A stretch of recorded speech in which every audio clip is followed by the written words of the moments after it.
The Senate will come to order. Will the clerk please call the roll? Senators Baisley, Excused.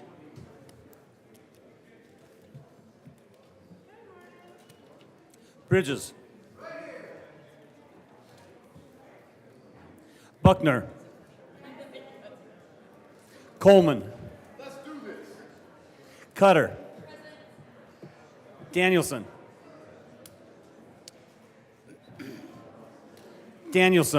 Excused.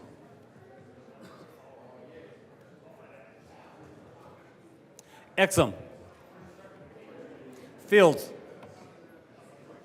Gardner, Janal, Gonzalez, Hanson,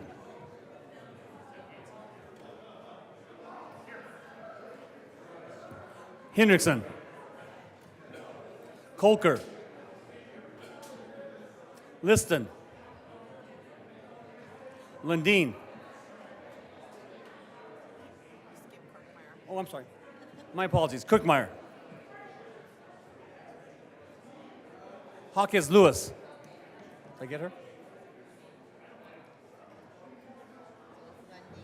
Hawkins Lewis.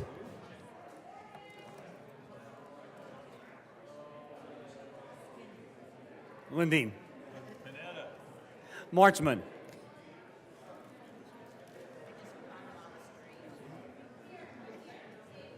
Michelson Janae. Mullica.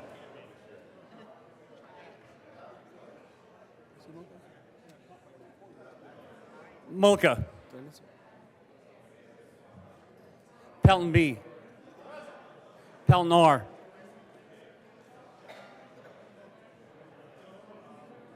Pelton R. Priola. Rich. Roberts. Rodriguez. Simpson. Smallwood.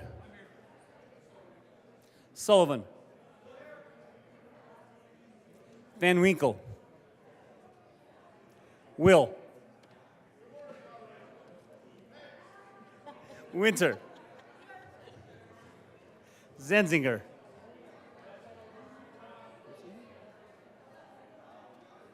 Zenzinger.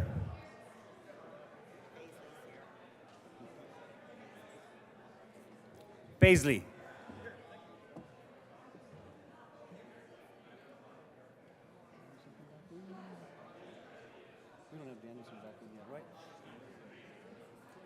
Mr. President. Here. The morning roll call is 34 present, 0 absent, 1 excused. We do have a quorum. Members, please welcome back to the Senate chambers the one and only Dave Panetta.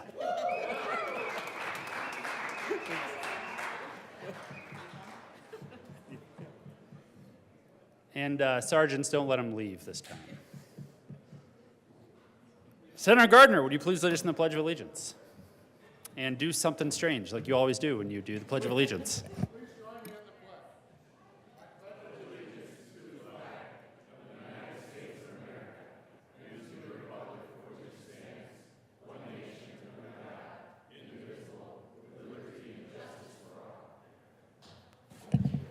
Approval of the journal. Senator Kolker. Thank you, Mr. President. I move that the Senate Journal of March 15, 2024 be approved as corrected by the Secretary. You have heard the motion. All those in favor say aye. Aye. Opposed, no? No. The ayes have it. The motion is adopted. Senate Services. March 18th, correctly printed SAR 15, correctly engrossed Senate Bills 10 and 18, correctly re-engrossed Senate Bills 1, 3, 14, 19, 20, 65, and 150, correctly revised House Bills 10, 12, 1041, and 1103.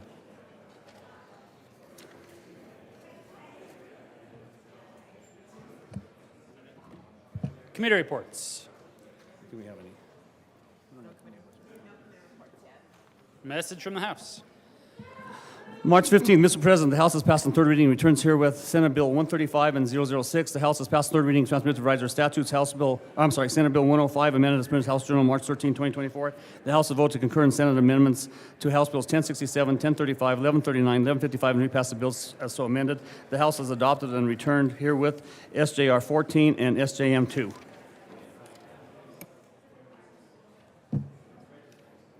Message from the Revisor. March 15th, message from Revisor. We herewith transmit without comment as amended Senate Bill 105.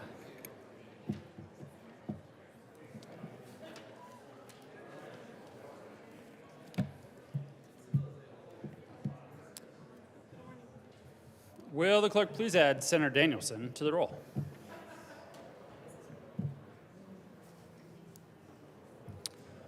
Third reading of bills. Consent calendar. Will the clerk please read the titles of all of the bills on the consent calendar?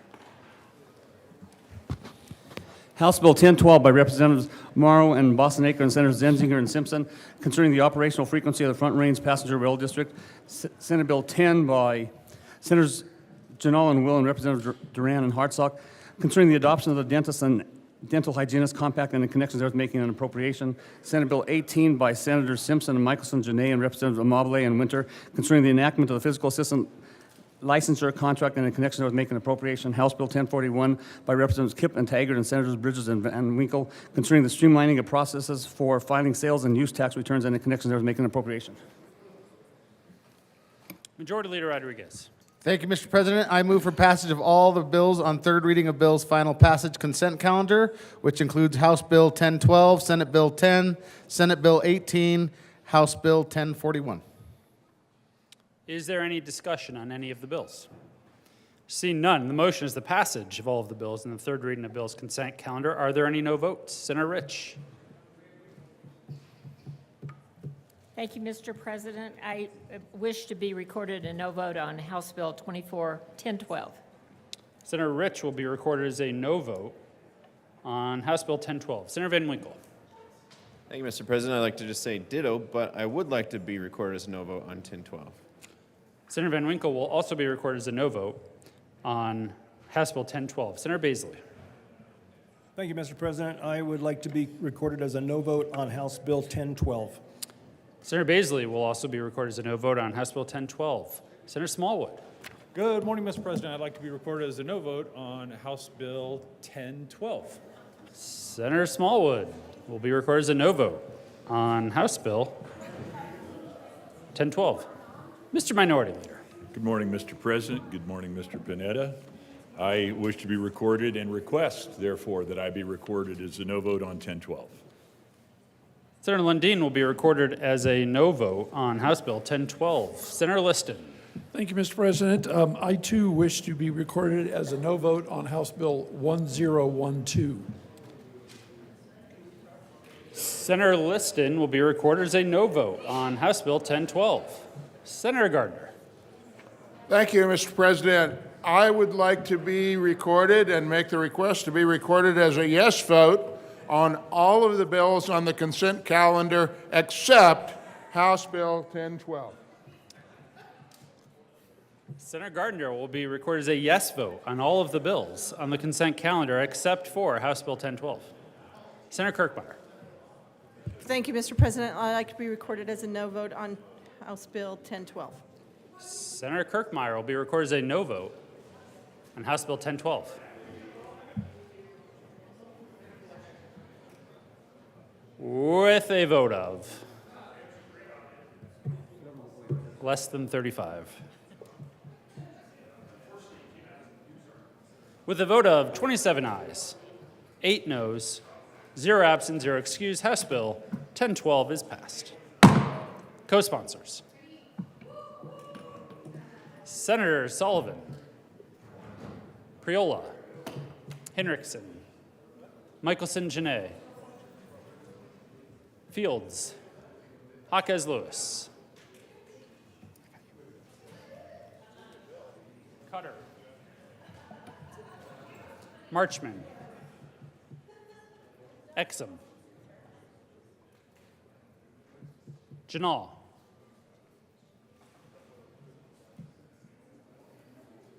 Please add the president.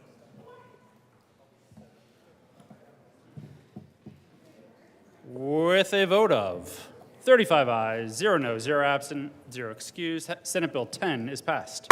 Co-sponsors, Senators Roberts, Minority Leader Lundin, Kirkmeyer, Exum, Priola,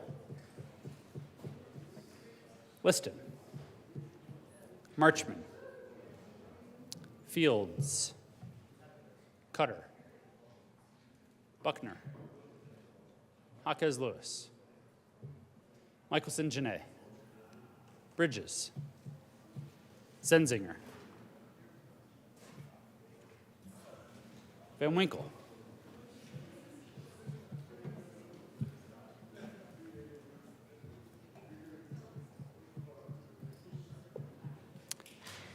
with a vote of 35 ayes, 0 no, 0 absent, 0 excused, Senate Bill 18 is passed. Co-sponsors, Senators Pelton B., Pelton R., Will, Buckner, Priola, Winter, Marchman, Zenzinger, Bridges, Exum, Jaquez Lewis, Fields, Cutter, Buckner, Janal.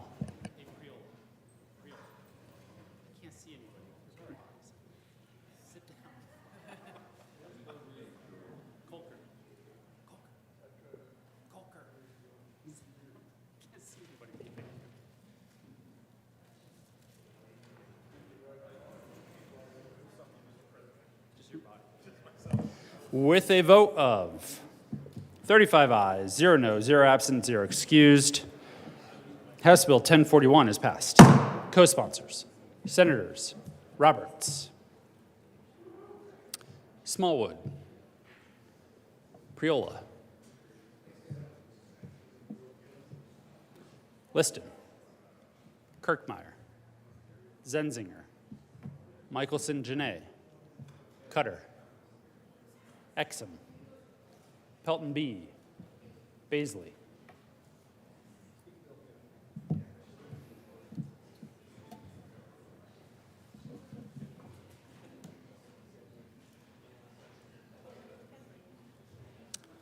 third reading of bills, final passage. Will the clerk please read the title to House Bill 1103?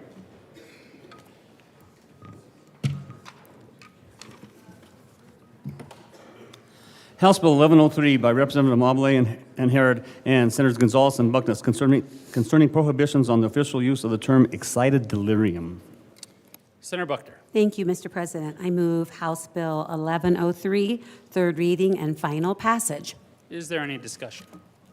Seeing none, other than Senator Gardner. Senator Gardner. Thank you, Mr. President.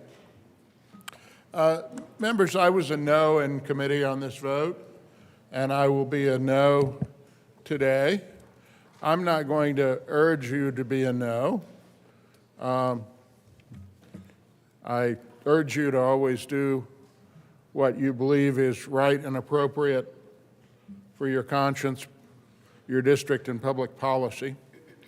And my objection to this bill is one of public policy. What this bill does, in response, frankly, to the Elijah McClain case and others, is ban the use of the phrase excited delirium. And the bill in its re-engrossed form now says, a peace officer shall not use the term, quote, excited delirium, unquote, to describe an individual in an incident report completed by a peace officer. Now, turns out that already the policy of law enforcement and EMTs and others is to not use this term or phrase at all because it's been as a term discredited. But in testimony, in the committee, I asked, well, what do you do to describe a person who's exhibiting signs of paranoia, extreme aggression, physical violence, and apparent immunity to pain that is not the term excited delirium? And I got 2 or 3 other terms for that, all of which were equally and potentially offensive or not, depending on whether in the emergency medical profession or law enforcement you think that that's the term that we're all going to use today. Let me make clear that the events in the homicide of Elijah McClain were absolutely unacceptable. They have been undertaken by the courts as they should have been, and juries decided those cases. I agreed with some of the jury verdicts and disagreed with others, and it really didn't matter what I thought because only 12 people, good and true, can decide those things. But it is an illusion to think that by banning a phrase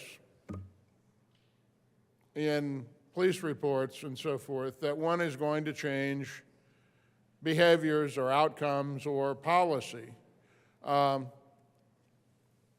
We did a good deal more about this in a bill controlling and setting the processes for the use of ketamine. And so I think this bill will provide some virtue signaling and satisfaction to people who say, we're not going to use that anymore. The General Assembly has banned that phrase. But it won't keep another phrase from being that. It won't change any of that unless we change policy and procedure and the actual treatment of these things. And for that reason, I'll be a no vote. But it is not because I do not have strong feelings of disapproval, outrage, and the need to do something about how law enforcement and EMTs deal with a particular set of symptoms and behaviors that are exhibited in situations. It's nothing more than that. And the idea as well that when we have, I hesitate to call this a medical term, but that's apparently what it was, that we inject ourselves as a General Assembly into the standards of practice in medicine, in nursing, in emergency medical technician procedures. Putting those in law just creates a cascade of trying to put all of those standards in law. I have been consistent with that over my time in the legislature, that we not invade that. The other problem here, and it never found an amendment, was that the emergency medical physicians and EMTs were concerned about the use of the Diagnostic and Statistical Manual, DSM, as a reference for what could or couldn't be used as a term. And DSM is a psychological and psychiatric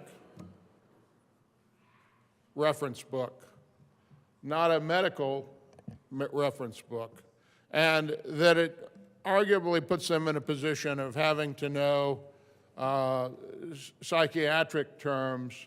And by the way, the DSM changes were on 5. When I first started in the legal business, we were at 3. And then we went through revisions. So the DSM changes itself, which is indicative of how these terms are used by professionals and become the term de rigueur and then become the discredited term.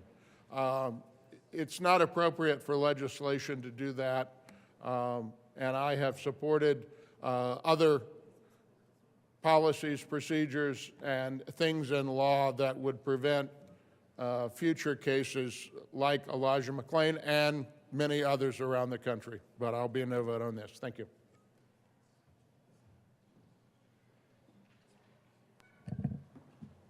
Senator Fields. Good morning, Mr. President and colleagues. I stand in strong support for our House Bill 1103. Very simply, it's time to lay it to rest. What I've read and what I know about excited delirium, it is not supported by the medical society because it's not the proper cause of death. And over the course of time, it's been used when there's an interaction with the police with someone that they feel is overactive or they're hyperactive or they're whatever.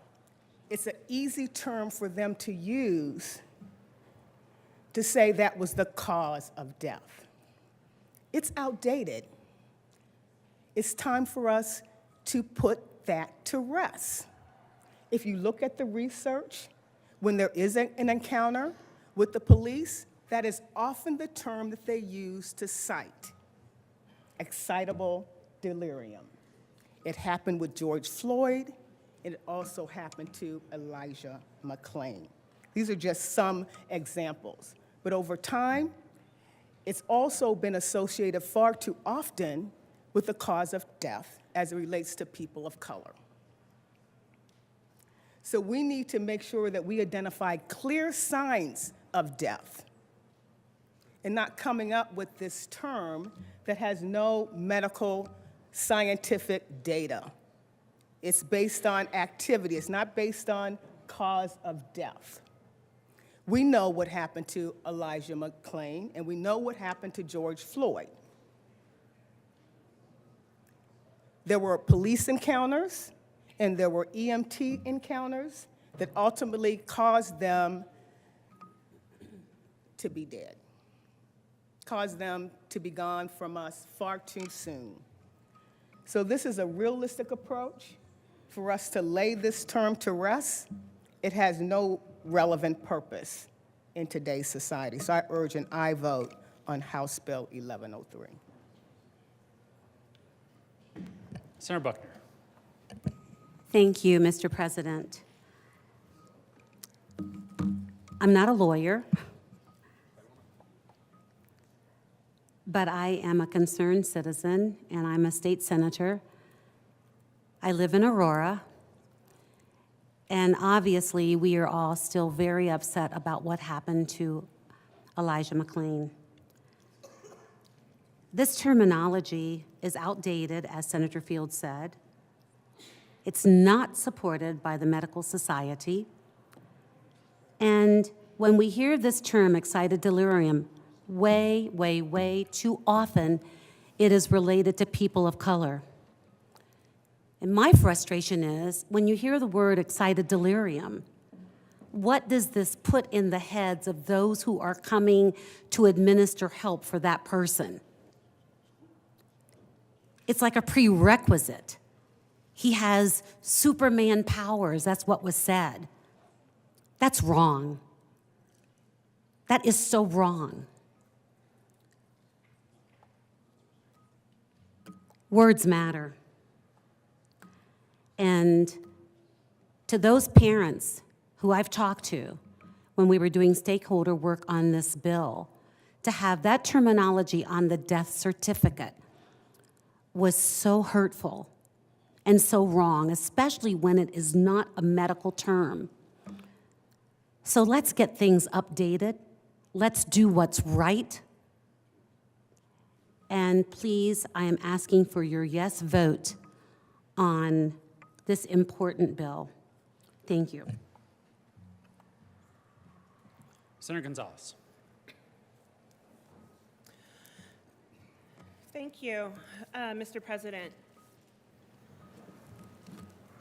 I want to echo the comments of the two strong, good senators from Aurora. I want to thank you for your leadership in this area of work to bring about accountability to law enforcement officials and to our own statutes as we continue to reckon with Elijah McClain's death and as we grapple with what does it mean that on somebody's death certificate, what does it mean that on somebody's death certificate that a discredited, unscientific, racist term appears as their cause of death?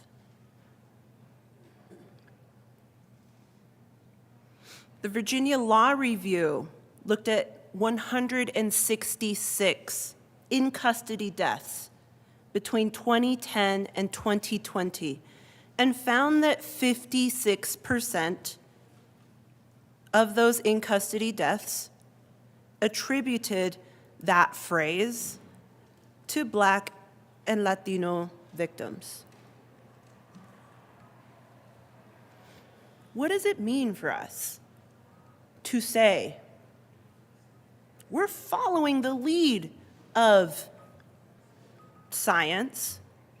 The American Medical Association does not support the diagnosis. The National Association of Medical Examiners stopped using the term as a cause of death.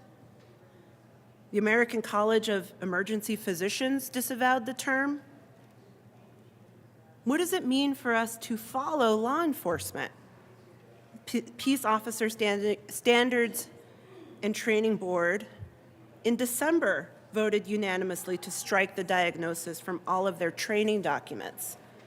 What does it mean for us to then say, no longer will we as a state support this term as a diagnosis, as a cause of death on the death certificate? You know, there was a time in this society where women all too often, when they were raising questions, they were dismissed. We were dismissed as just being hysterical, as just being too much. What does it mean that above and beyond superhuman strength, immune to pain, overly aggressive, what does it mean that a discredited term gets assigned as often as it has to Black and brown men? It's why we bring forward this bill for your consideration today, to prohibit the term. You'll see that in the bill, in the re-engrossed version, that we responded to requests from first responders to be able to, in a very limited sense, speak to the historical perspectives. I think certainly within EMTs and first responders, there is a lot of reflection that is currently going on within their community right now, paramedics as well, to grapple with. They're also grappling with the aftermath of the prosecutions following Elijah McClain's homicide. And so we amended the bill in order to ensure that they could speak about the term in a historical context. But at the end of the day, it's time to put this term to rest once and for all. I would be remiss, colleagues, if I didn't also highlight some of the excellent journalism that Chris Vanderveen from 9 News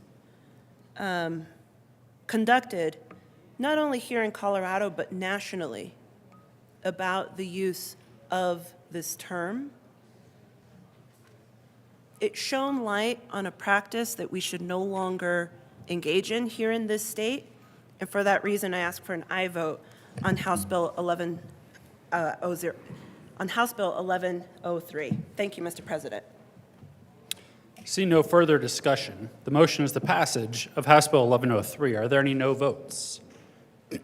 Senators Van Winkle, Will, Baisley, Rich, Gardner, Smallwood, Liston, Kirkmeyer, Minority Leader Lundin, Pelton B, Pelton R, Simpson. With a vote of 23 ayes, 12 noes, 0 absent, 0 excused, House Bill 1103 is passed. Co-sponsors: Senators Hansen, Exum,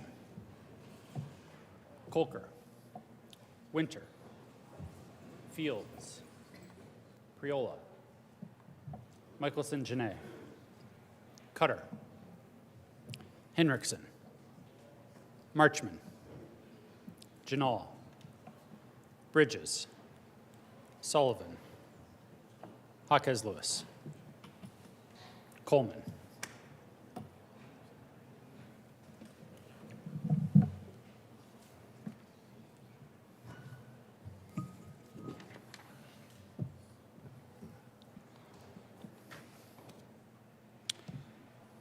Mr. Majority Leader. Thank you, Mr. President. Pursuant to Senate Rule 21C, I move the Senate grant leave to the Joint Budget Committee to meet while the Senate is in session. You have heard the motion. All those in favor say aye. Opposed, no.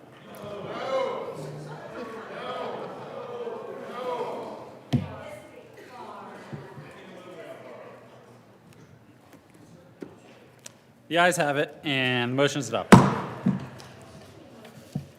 General orders, second reading of bills. Senator Coleman. Thank you, Mr. President. I move the Senate resolve on subcommittee of the whole for consideration general orders, second reading of bills.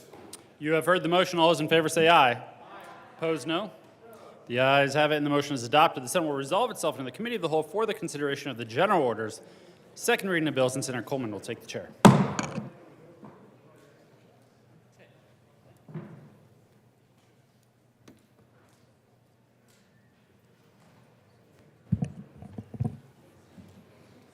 Committee will come to order and the court rules relax for everybody up in here. Will the clerk please read the title to Senate Bill 60? Senate Bill 60 by Senators Kirkmeyer and Janal and Representatives Hartsock and Duran concerning exempting certain drugs from the purview of Colorado Prescription Drug Affordability Review Board. Mr. Majority Leader. Thank you, Mr. Chair. I move to lay over Senate Bill 60 until Monday, April the 1st. The motion is to lay over Senate Bill 60 until Monday, April the 1st. All those in favor say aye. Aye. Opposed, no. The ayes have it. Senate Bill 60 will be laid over to Monday, April the 1st. Will the clerk please read the title of House Bill 1098? House Bill 1098 by Representatives Mabry and Duran and Senators Gonzalez and Henriksen concerning protections for residential tenants and in connection therewith requiring cause for the eviction of a residential tenant. Mr. Majority Leader. Thank you, Mr. Chair. I move to lay over House Bill 1098 until Thursday, March the 21st. The motion is to lay over House Bill 1098 till Thursday, March 21st. All those in favor say aye. Opposed, no. Man, the ayes have it. And House Bill 1098 will be laid over until 3/21. Will the clerk please read the title of House Bill 1007? House Bill 1007 by Representative Rutnell and Mabry, and Senators Exum and Gonzalez concerning residential occupancy limits. Senator Gonzalez. Thank you, Mr. Chair. We move House Bill 1007 and the associated Housing Committee report. To the Local Government and Housing Committee report, Senator Gonzalez. Thank you, Mr. Chair. In the Housing Committee, we added a clarification around people who live in existing programs that are governed by federal regulations. Ask for an aye vote. Motion is the adoption of the Local Government and Housing Committee report. All those in favor say aye. Aye. Opposed, no. The ayes have it, and the Local Government and Housing Committee report is adopted. To the bill, Senator Exum. Thank you, Mr. Chair. Our colleagues, we bring House Bill 1007 to you today. This bill prohibits local governments from enacting or enforcing residential occupancy limits based on familial relation. So if a large family like the one I grew up in, I'm one of 11 kids, lives in a 3-bedroom house, but the bill prevents local government from saying, hey, that's too many people in one house. Only 6 of you can live there. Because if they said that, then I guess we would have to throw out 5 of my brothers and sisters to the backyard, maybe into an ADU. House Bill 1152, but back to the bill.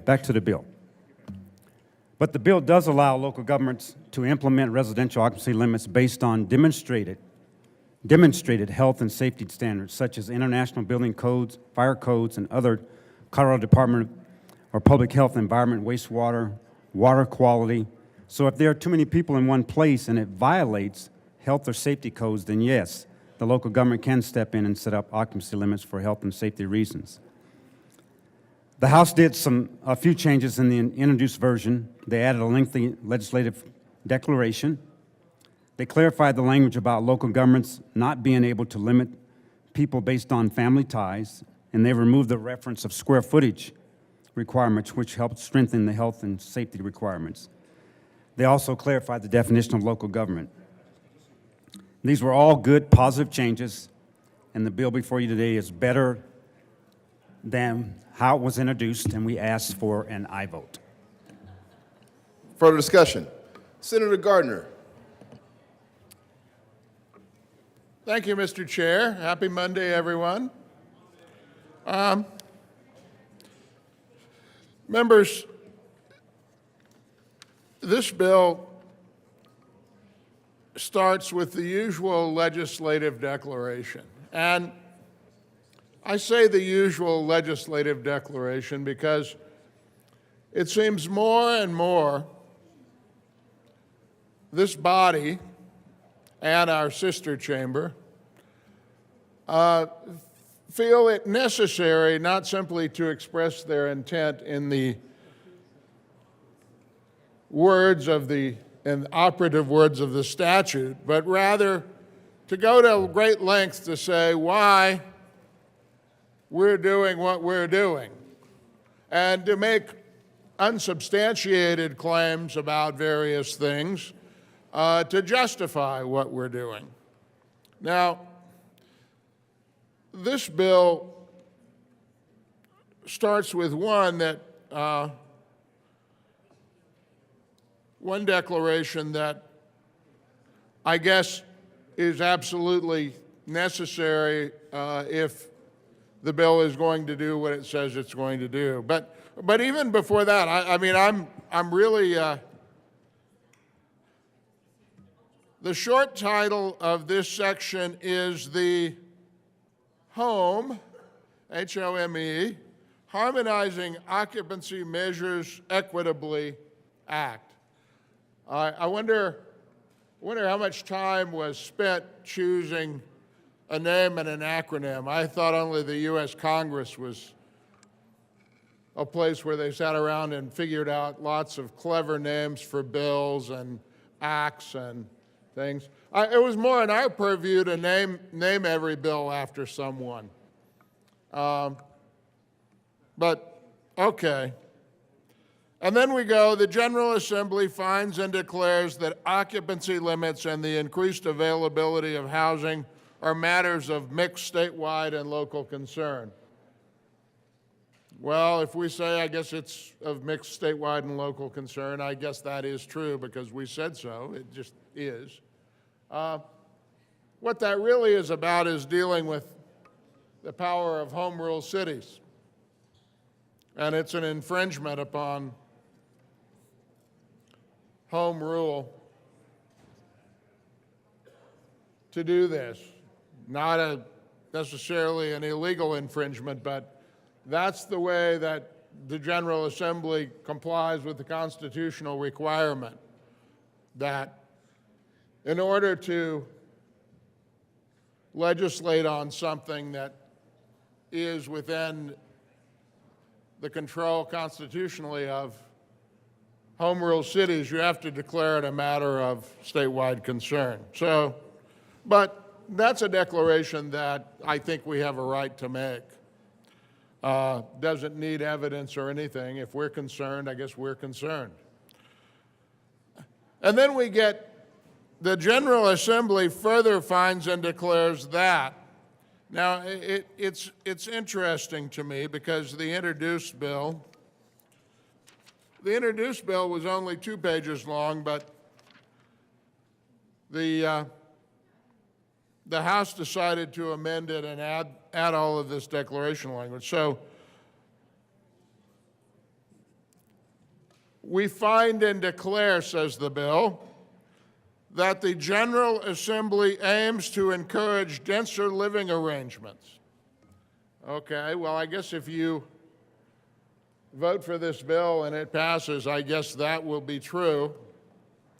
You'll be encouraging denser living arrangements. Why'd you need to say that?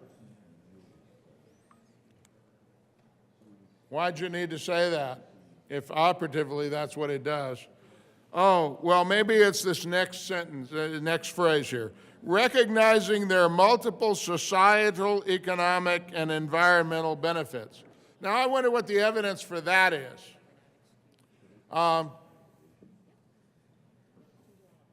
mean, after all, during the COVID epidemic, I read about all the increased incidents of domestic violence, all of the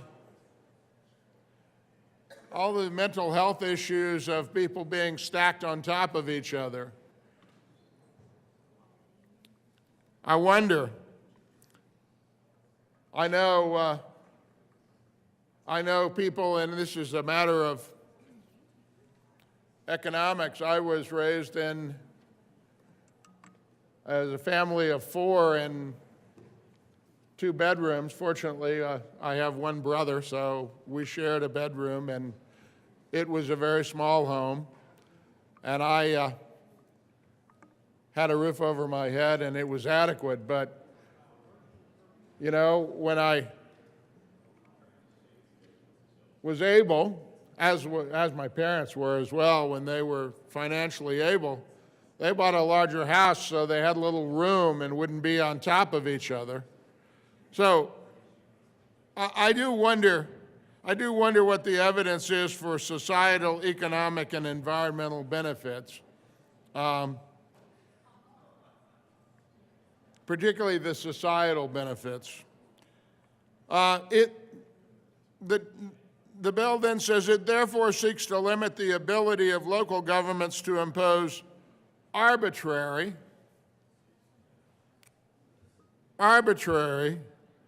occupancy limits that do not align with these principles. Well, I don't know. What makes something arbitrary? I mean, there are residential occupancy limits throughout the state, throughout the country. And, you know, if someone challenged that kind of a limit, if someone said, the city of Colorado Springs has an occupancy limit, I'm challenging it because it is arbitrary, I would bet a whole lot of money, were I a gambling man, I'd bet a whole lot of money that the courts would say, well, that's not arbitrary. it's not arbitrary under the law.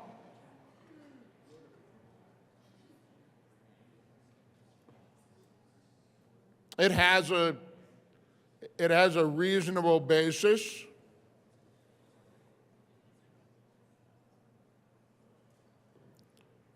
We're not going to strike it down. But I guess if the General Assembly wants to call something arbitrary, even if it's reasonable, even if local governments, I mean, are you basically accusing all of your local governments, all of your town councils, everyone who has one of these, are you accusing them of being arbitrary, colleagues? How presumptuous of you. I'm sure they think we're arbitrary a lot of times. In fact, I think they've told me that from time to time. And I'm not surprised. I tended to agree with them. But then we repeat this. Certain arbitrary occupancy limits restrict housing availability for Coloradans. Well, again, I guess the House seems to think that if we use the word arbitrary a couple more times, it'll justify what we're doing. I suspect it is true that occupancy limits restrict housing availability in some way. Maybe not unreasonably, maybe not without basis, but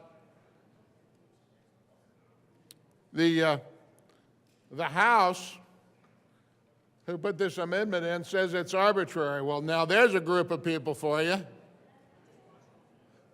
I've never heard reasonable and Colorado House in the same sentence together. It says reducing these barriers can increase affordable housing options throughout the state. That may be true, but it may not be wise. I mean, what's interesting about that is I could say reducing regulation and reducing liabilities for builder developers can increase affordable housing options throughout the state. That would be a true statement as well. There are a lot of, but if I made that statement, I venture that several of you would come down, if that was part of the bill, several of you would come down and say, but doing that is at the expense of whatever. Well, doing that is at the expense of a lot of things. But therefore, it is necessary. Well, it's only necessary if we say it's necessary to mandate that any residential occupancy limits be determined solely on health and safety considerations as dictated by nationally recognized standards. Therein, by the way, therein is going to be a wealth of business for lawyers. You know, I love what I do down here. I come down and I vote no on bill after bill after bill. And when my legislative career is over and I can go back full-time to my small country law practice, I can take advantage of all those bills that others passed to make a lot of money litigating a lot of things.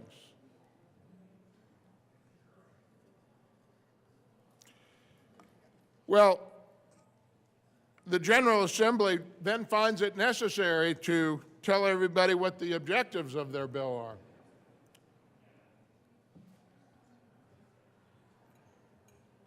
And why that's necessary is beyond me, but we will talk about what the bill does, not what somebody's objectives are, as we discuss the bill this morning. I think that the bill needs amending at the very least, and knowing that others may wish to offer amendments, well-considered amendments, very well-intentioned and very well-considered, unlike the bill, I will step aside and eagerly await those amendments. Senator Kirkmeyer. Thank you, Mr. Chair.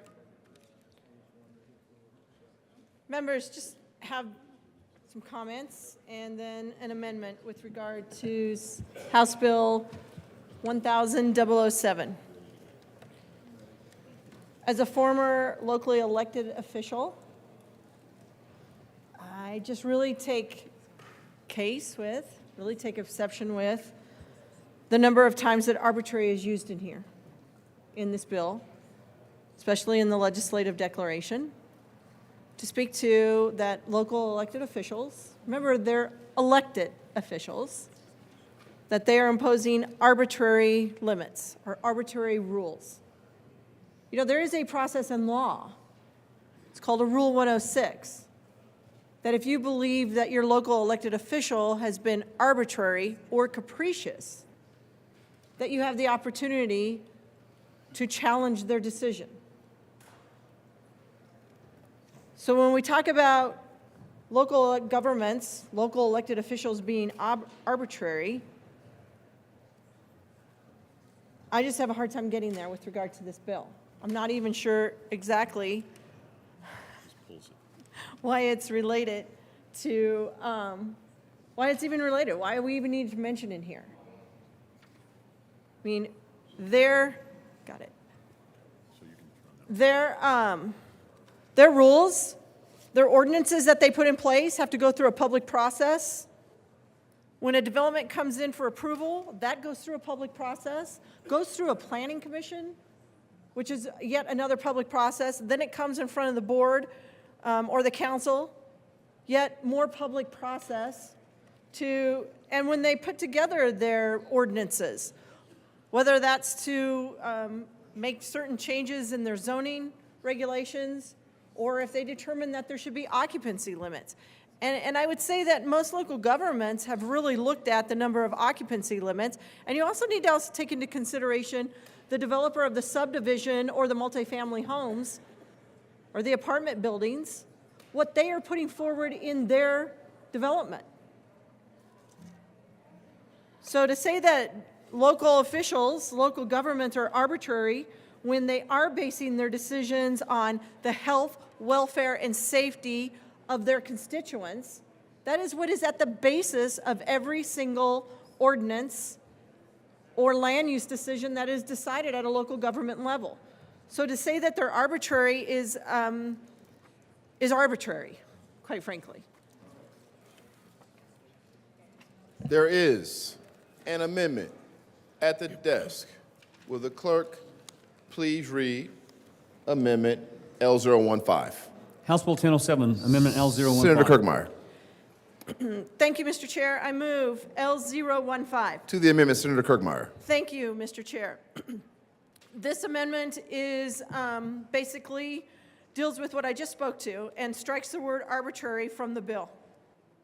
Because again, as a former local government elected official who probably dealt with more land use decisions than anyone in this room certainly, and pretty much more than any other local government official in the state because of what we face in Weld County, I am deeply offended by the continuous word of arbitrary. So it would strike the word arbitrary on page 2, line 14, where it says they impose arbitrary occupancy limits. Again, what local government elected officials are doing, and again, they are elected officials. So if their people in their community does not like what their elected officials are doing, they should take it up with their elected official. If they believe their elected official is being arbitrary, then I don't know, maybe they shouldn't elect their elected official. Maybe they should go and have a discussion with them about it. But on page 2, line 14, it says, it limits the ability of local governments to impose arbitrary occupancy limits.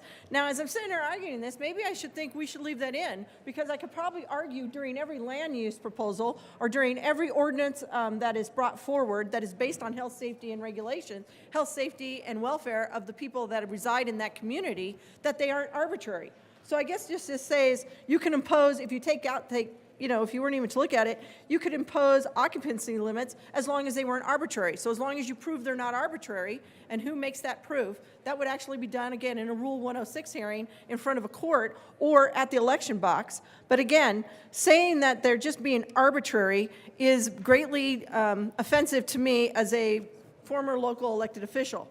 This would also strike out the word arbitrary on page 2, line 16.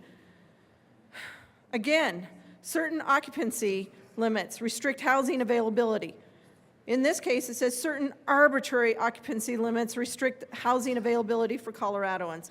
Once again, just the use of the word arbitrary, and even I heard it in some of the opening comments, that local governments are making these decisions about that you can't have so many family members in your household. No, they're not. They're not doing that.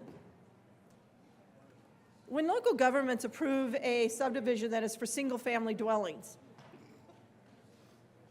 they don't say in there, oh, we're going to limit that to so many members of a family. That is all based on health and safety regulations.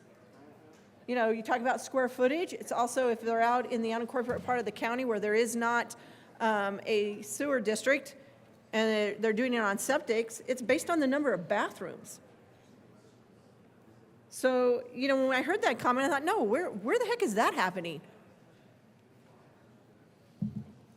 That's not going on. If a developer comes in and asks for a single-family dwelling unit in his subdivision, the local governments don't sit there and say, oh, but you can only have so many members of a family in there. No. That's not how it works. So, again, I have an amendment, L015, and all it simply does is remove the very offensive word of saying that the local government officials are arbitrary. And I ask for an aye vote on L015. Mr. Minority Leader. Thank you very much, Mr. President Pro Chair Tim. I rise in support of Amendment 5. What this bill is about, I think at its core, the foundational question is power.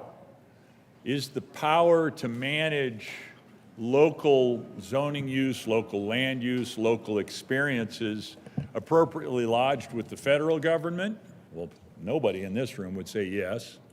Is it appropriately lodged with the state government? Bill sponsors would say yes, I would say no.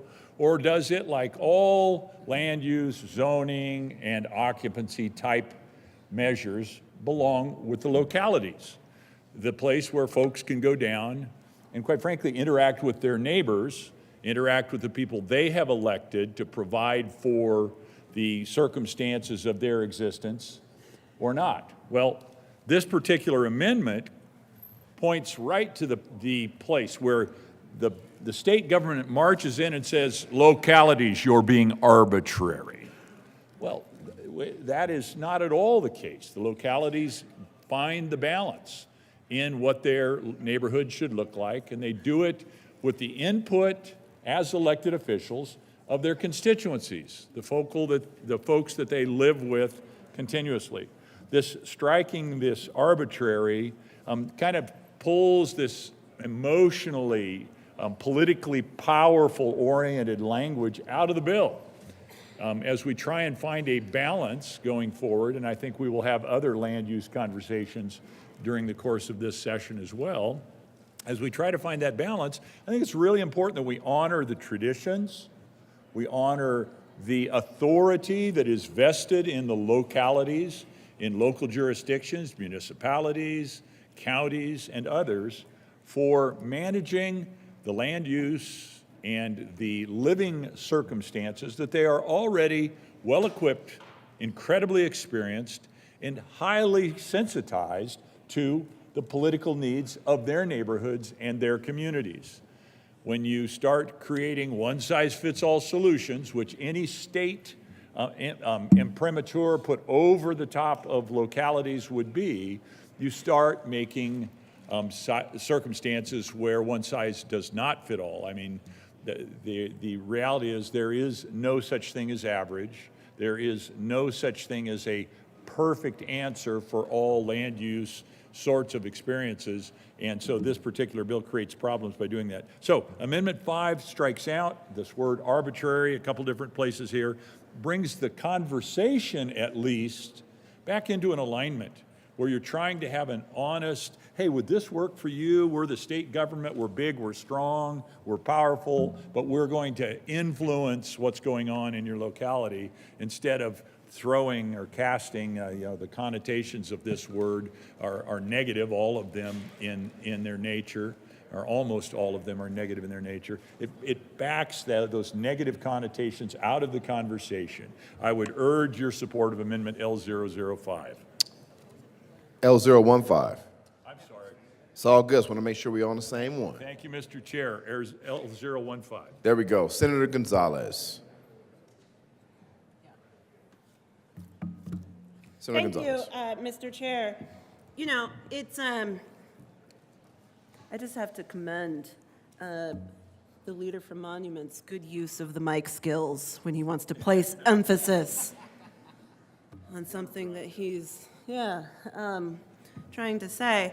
And I want to call attention to the good senator from Colorado Springs in his recitation of our legislative declaration, because the amendment that we are currently considering is within the legislative declaration. You know, and so I want to just acknowledge that. I also want to say that I think to me, hopefully to you, and I think to most people across the state of Colorado, look, my co-prime sponsor, the good senator from Colorado Springs, is 1 out of 11. My family was 1 out of 7. I'm the 6th out of 7 kids. I'm the baby girl. And probably explains a lot.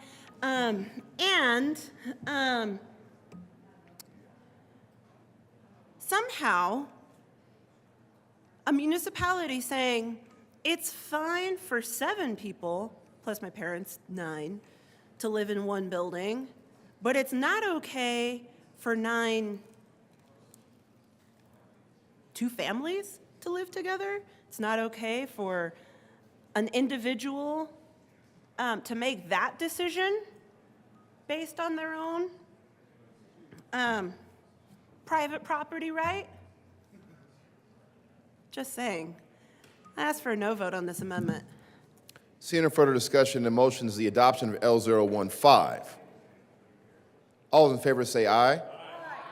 Opposed, no. The noes have it. L015 is lost. Senator Kirkmeyer. Thank you. Thank you, Mr. Chair. And if we want to talk private property rights, I'm more than happy to get into that discussion about private property rights and about vested property rights. There is an amendment at the desk. Will the clerk please read L17? House Bill 1007, Senator Amendment Kirkmeyer. L17. Thank you, Mr. Chair. I move L17. To the amendment, Senator Kirkmeyer. Thank you, Mr. Chair. Here's another area in the bill, in the legislative declaration. The reason that we need this bill is to promote a sense of belonging and community cohesion by encouraging living arrangements that foster community and social connections. First of all, I'm not sure where that is not happening, but I just want you to realize this when I get into my amendment.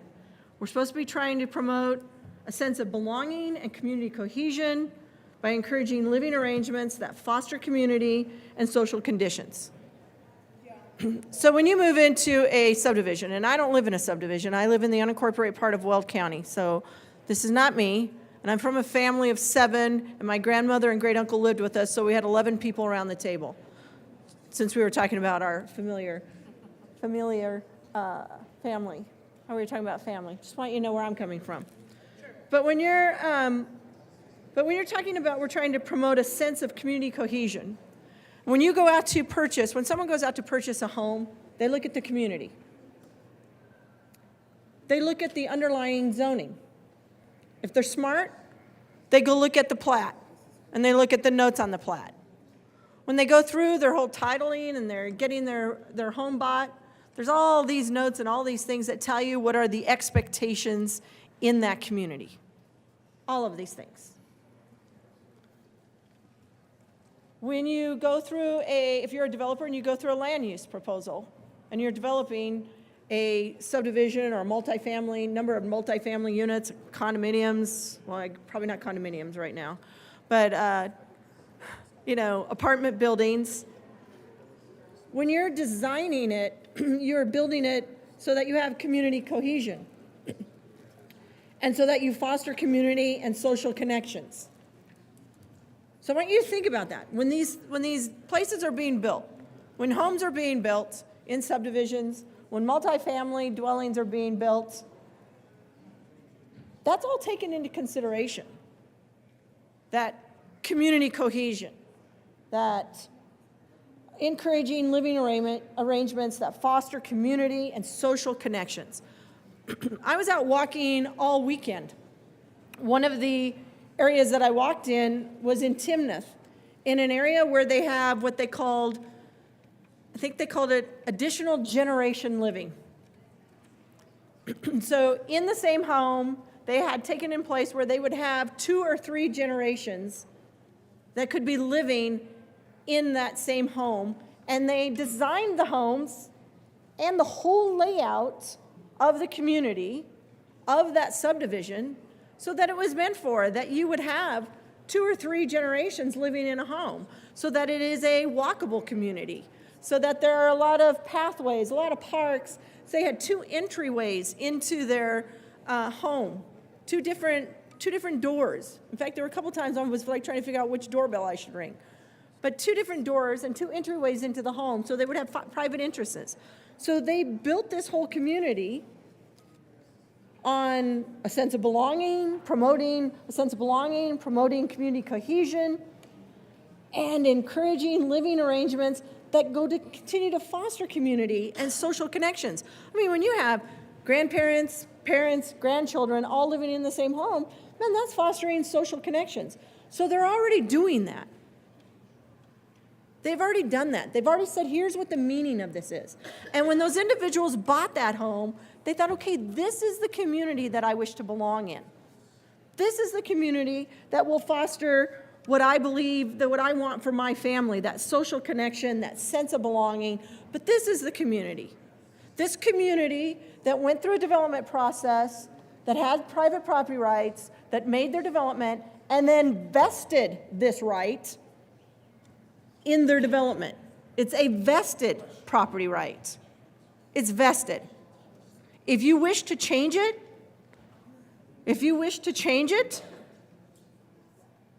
you're opening up the local government to lawsuits, unnecessary lawsuits.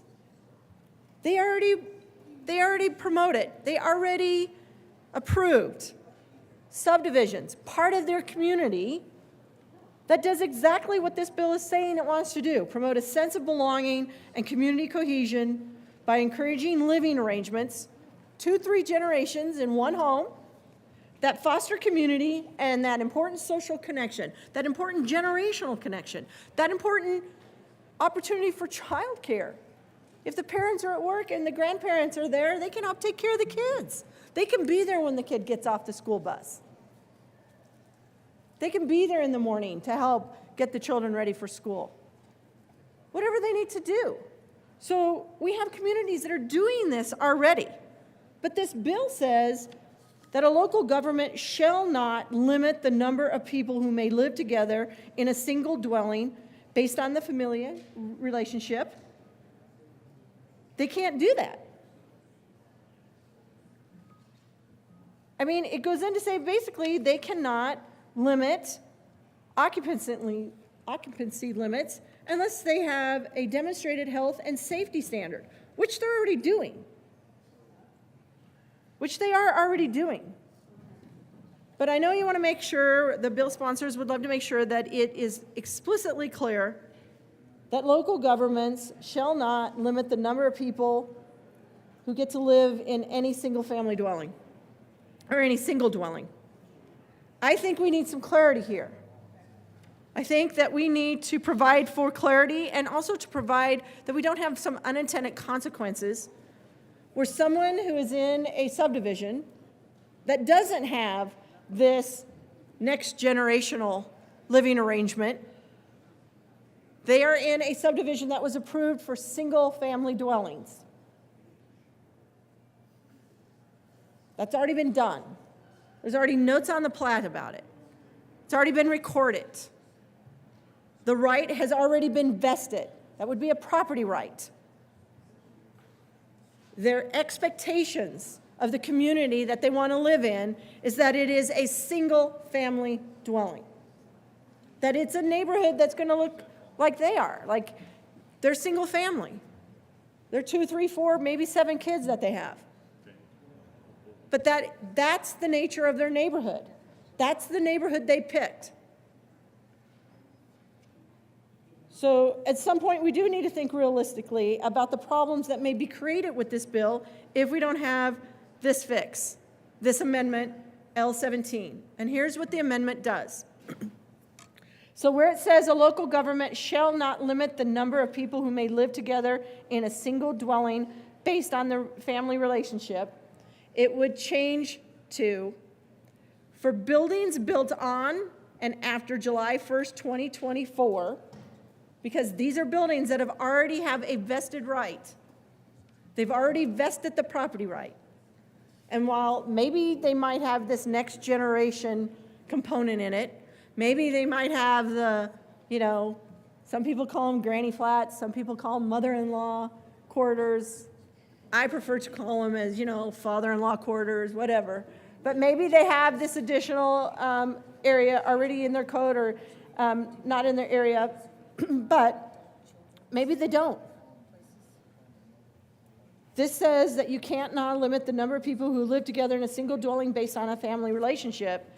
And what my amendment says is that for buildings built on or after July 1st, 2024.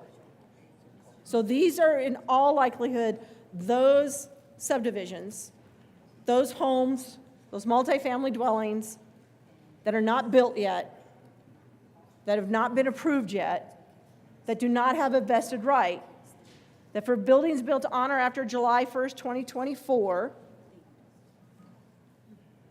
that anything before that a local government cannot limit the number of people who live in a single dwelling based on their family relationship.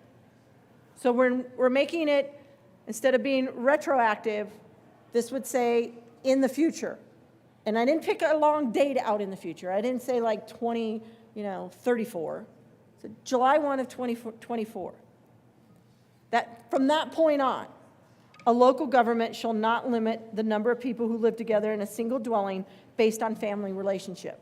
And what this does is, again, it respects the property right that has been vested. It respects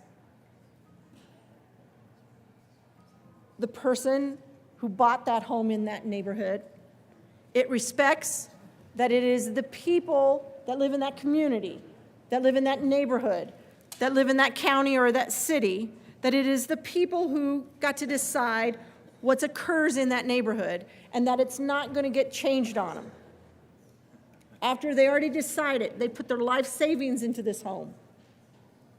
And now to have the rules changed on them after the fact, when they're expecting the neighborhood that they chose to remain that neighborhood, instead of the state, the General Assembly saying, sorry, doesn't matter, because we want to say to local governments, we want to take over zoning at the state, and we want to say to local governments that you can't limit the number of people who live together in a single dwelling based on their family relationship. I'm asking you to respect vested property rights. I'm asking you to respect the decisions that are made by people that decided on which house in which neighborhood they wanted to live. I want you to respect the people who live in those communities and the decisions that they make and the way they influence their local elected official. So again, the amendment would read, for buildings built on and after July 1 of 2024, a local government shall not limit the number of people who may live together in a single dwelling based on their family relationship. I ask for an aye vote on L017. Senator Gonzalez. Thank you, Mr. Chair. The amendment that would add in a date of July 1, 2024 for buildings built on or after, I don't know, respectfully strikes me as a little bit arbitrary. So I'm going to ask for a no vote.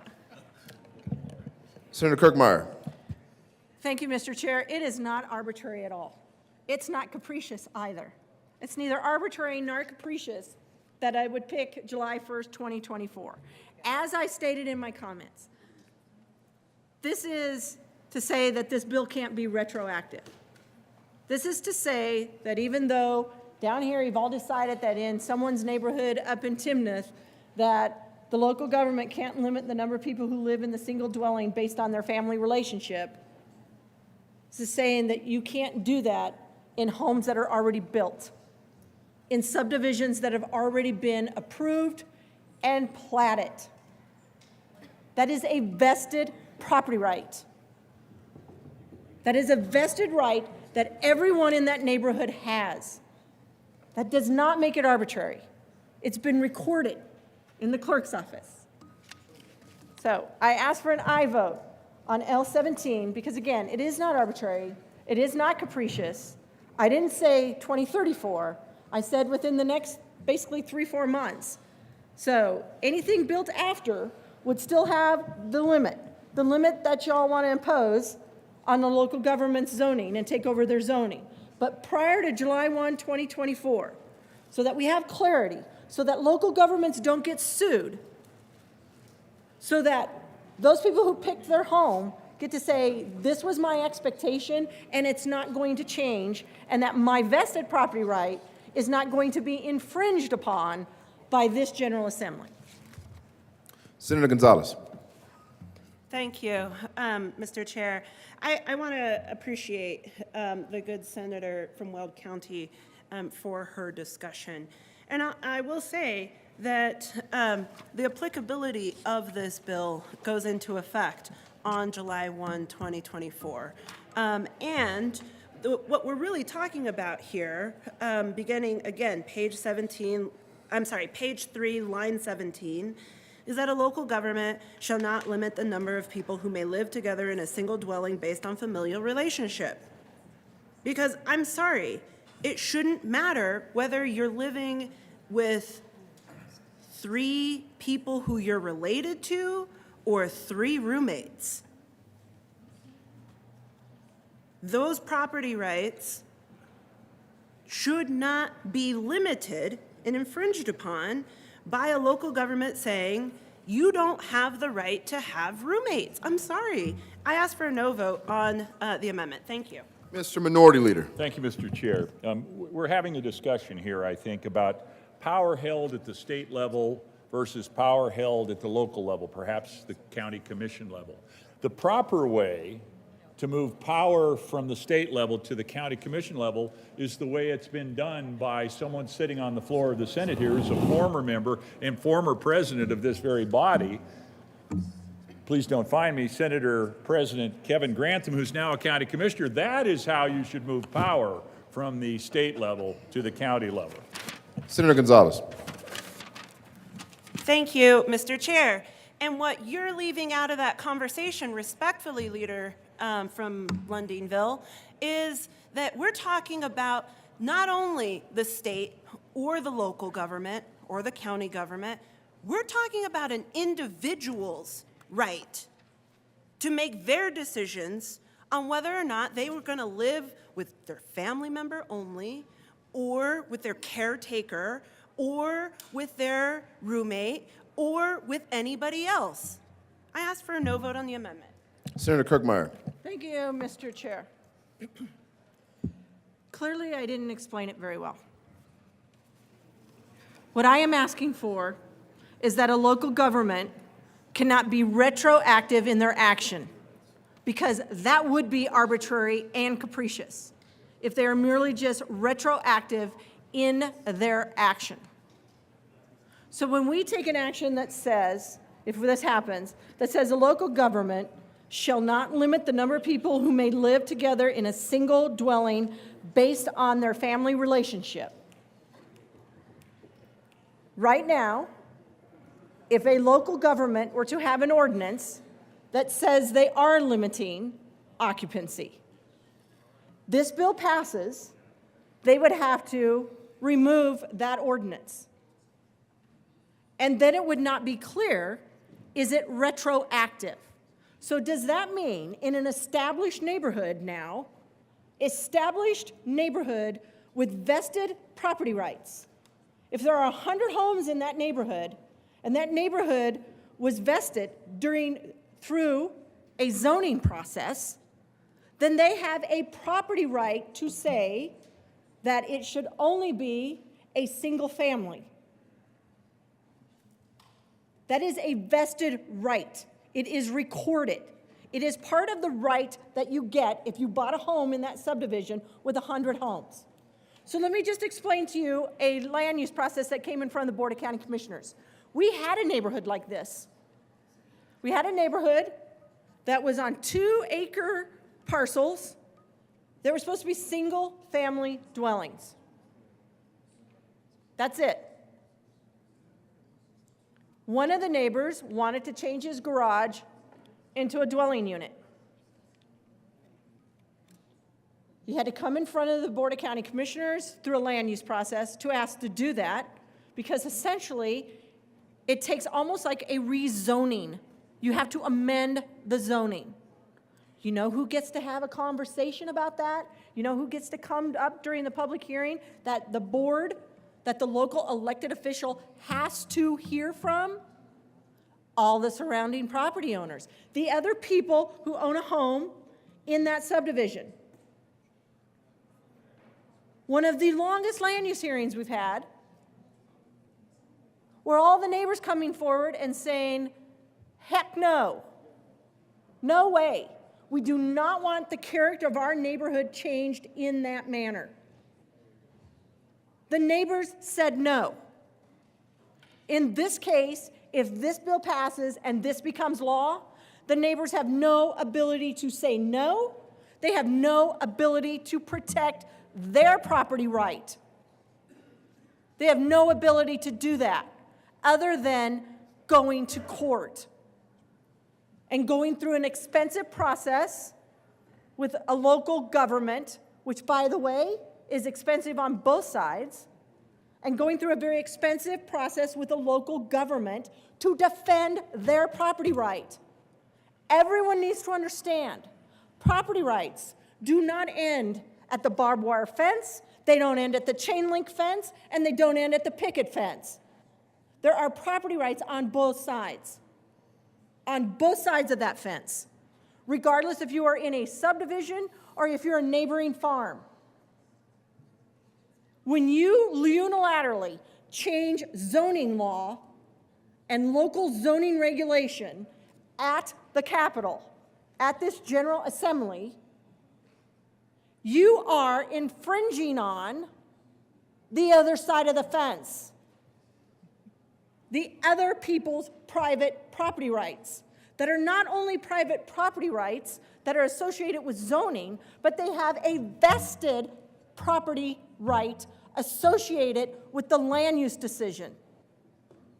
Vested. Those get really expensive when the local government loses. Really expensive. There is case law,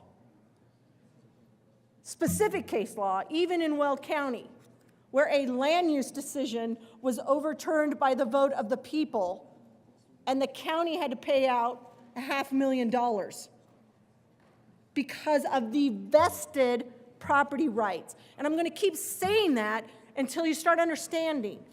Vested rights occur They occur when a land use proposal is approved and the development starts construction. In fact, all they have to do is lift a shovel of dirt. That is it. There is case law on this. This is about private property rights that are extended on both sides of the fence.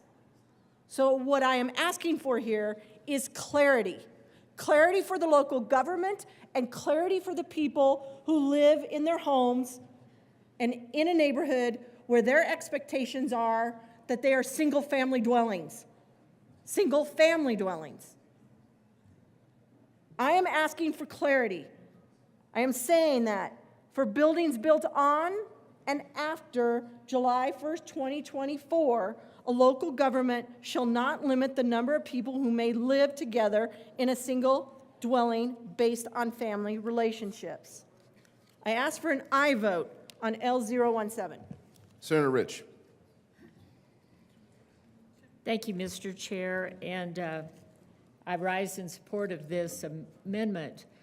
I live in a subdivision that has been established for close to 20 years. I've lived there for close to 18.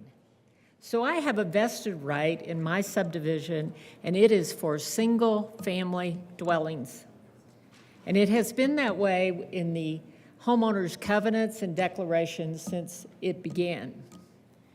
And this bill, or the way the bill is written, if without this amendment, changes everything to a piece of property I have invested in for almost 18 years. Thinking that I live in a dwelling that is single family and single family only to have, you know, a house maybe across the street now that can have 10 people in it. I ask for an aye vote on this amendment, 017. Senator Pelton B.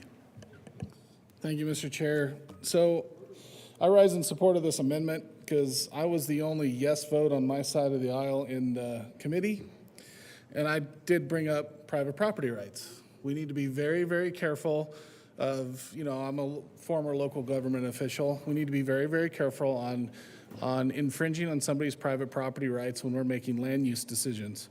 But this would actually protect property on both sides of the fence, which we do a lot when we cite like green energy projects, or if we cite other projects in our counties. We make sure that we focus on private property rights of the owner who wants it on their property, and then of the neighboring properties to make sure that there's adequate setbacks and that sort of thing. This amendment would help protect both sides of the fence. It would help all the way across the board. I also grew up in a very large family. My grandparents had 13 children. I have about 30 cousins on that side of the family. So to tell somebody on how many people they can have in their house, that would be very unfortunate and very frustrating for me. But I want to make sure that we also protect the private property rights on the other side of the fence. So I ask for an aye vote on L017. To the amendment, Senator Janal. Thank you, Mr. Chair. I also rise in support of this amendment because I live in a college town, and we've had this issue. Again, I'm looking at this as a deja vu because it's coming back as a version of 213 split into little pieces, and it is taking away home rule, it's taking away property rights. One of the issues about neighbors is in this bill, we talk about the health, the welfare, and the safety of the residents within the rental building or the home. But what about those people who live on either side? What about their health, welfare, and safety?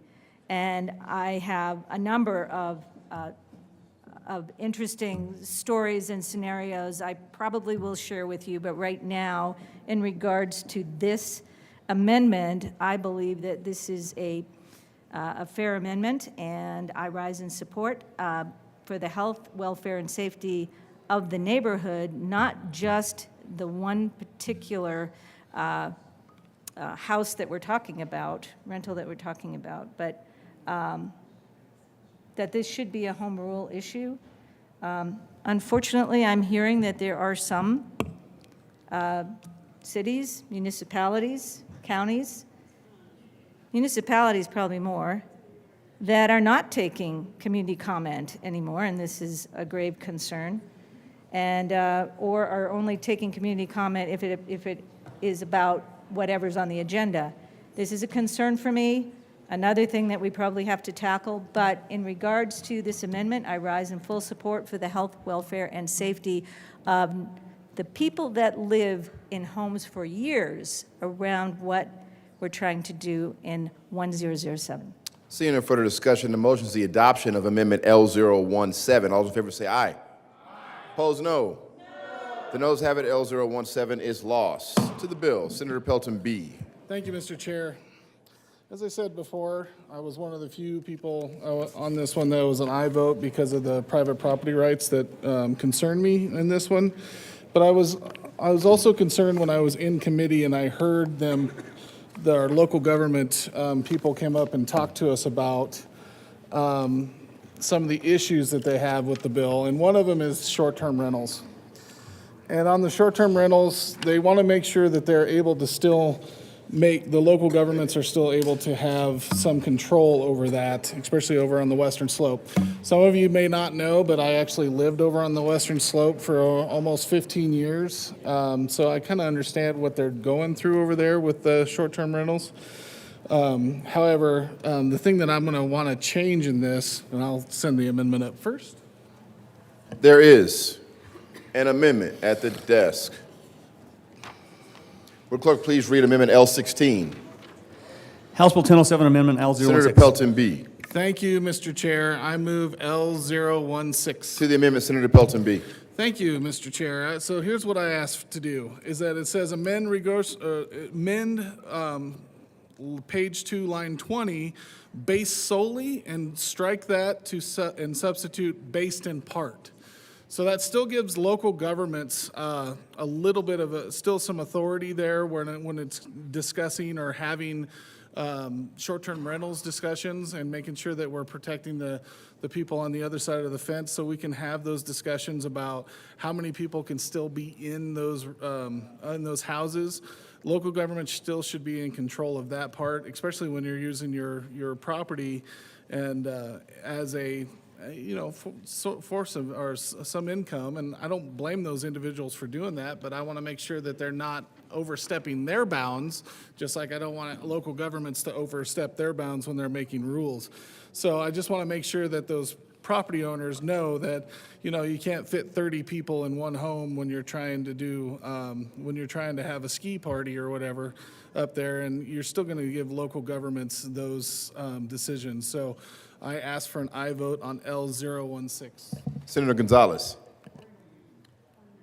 Thank you, Mr. Chair. I respectfully ask for a no vote on this amendment. Seeing no further discussion, the motion is the adoption of Amendment L016. All in favor say aye. Opposed, no. The noes have it. L016 is lost. To the bill, Senator Roberts. Thank you, Mr. Chair. I wanted to come up here and offer my support for the bill. I think I support the policy and believe it could make a difference in addressing some of our affordable housing needs in Colorado.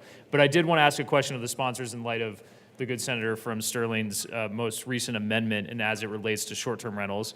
As somebody that represents communities that have a lot of short-term rentals, and each community is taking a different approach to how they regulate them, particularly when it comes to noise and trash and parking.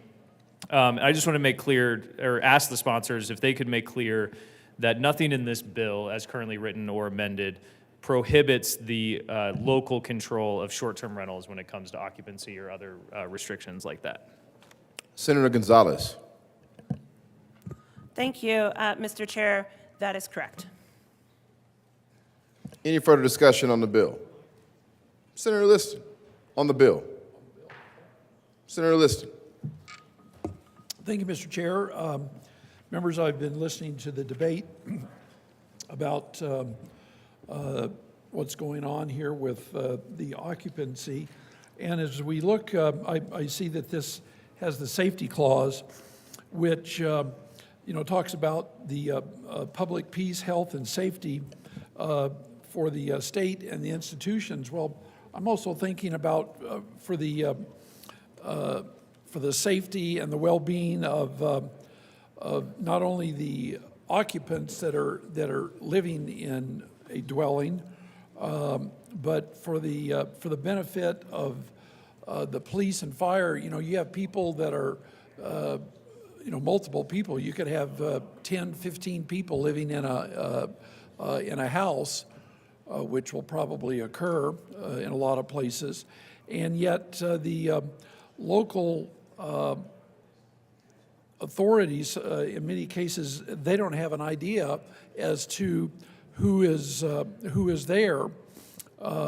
So with that in mind, I think it's only reasonable that the law enforcement and the fire officials have some kind of idea on a periodic basis as to who may be there. So with that in mind, I would like to offer an amendment that will help the local authorities. There is an amendment at the desk. Will the clerk please read L20? House Bill 1007, Senator Amendment Liston. 20.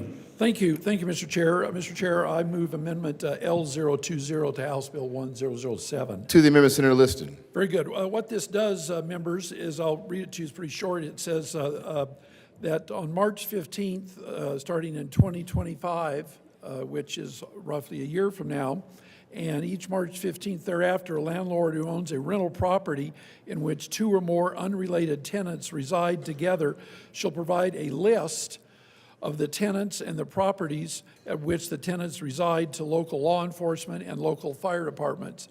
And what this is for, like I say, is that they just have to do it once a year. Their name, their address, probably contact information would be helpful, at least a phone number, so that if there are problems, that the local first responders, whether it's the police or the fire, for that matter, it could be EMTs, would have some idea as to maybe how many people are living in a dwelling.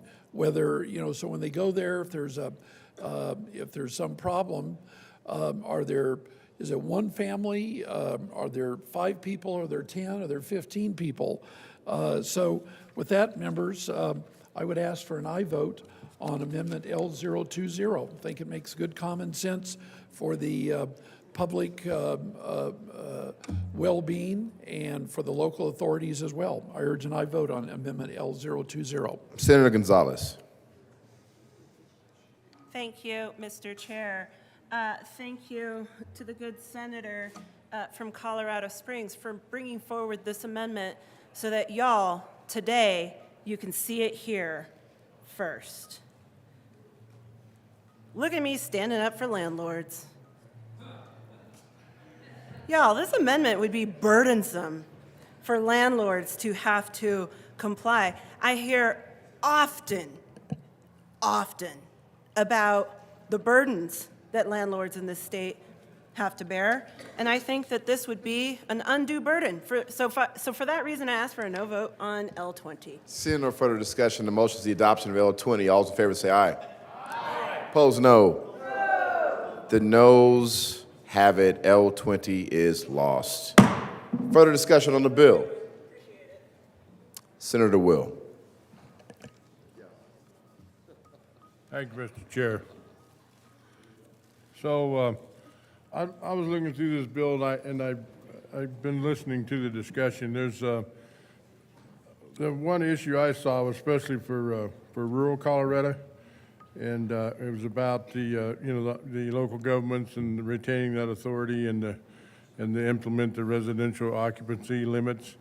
And so I'm going to offer a amendment that I think it'll fix some of this. There is an amendment at the desk. Will the clerk please read L22? House Bill 1007, Amendment 22. Senator Will. Thank you, Mr. Chair. So what this amendment does, Please move the amendment. I There we move Amendment L022 to House Bill 1007. Very good. To the amendment, Senator Will. And thank you. So what this amendment does is, if you go to page 3 in line 20 there, is to implement residential occupancy rates based only on demonstrated health and safety standards. What this amendment does is says that it's occupancy limits based on county water well, rural water wells, or individual wells, or septic system standards that the county has, and then reads on or demonstrated health and safety, such as international building codes, et cetera. So what this does is for rural Colorado, there's many places in my district, there's shared wells, there's shared septic as well. So I know most of the county standards are like 2 people per bedroom, et cetera.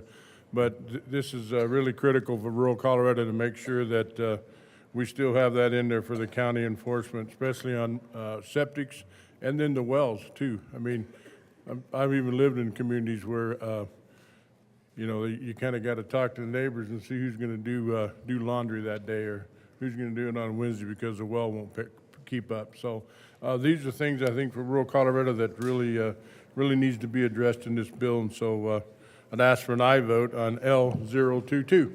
Senator Gonzalez. Thank you, Mr. Chair. When I was growing up on a ranch, my water system didn't recognize the difference of whether or not I was washing my mom's laundry or a potential roommate's laundry. I understand where you're coming from in terms of L022, but believe it's captured adequately and sufficiently under page 3, lines 21 through 24 of the bill, and for that reason, I ask for a no vote on L22. Seeing no further discussion on L22, the motion is the adoption of Amendment L22. All those in favor say aye. Aye. Opposed, no. The noes have it. L22 is lost. Further discussion on the bill, Senator Janal. Thank you, Mr. Chair. I urge a no vote on House Bill 1007. Again, we're just trying to bring back something that we have disagreed upon last year, part of 213, Senate Bill 213.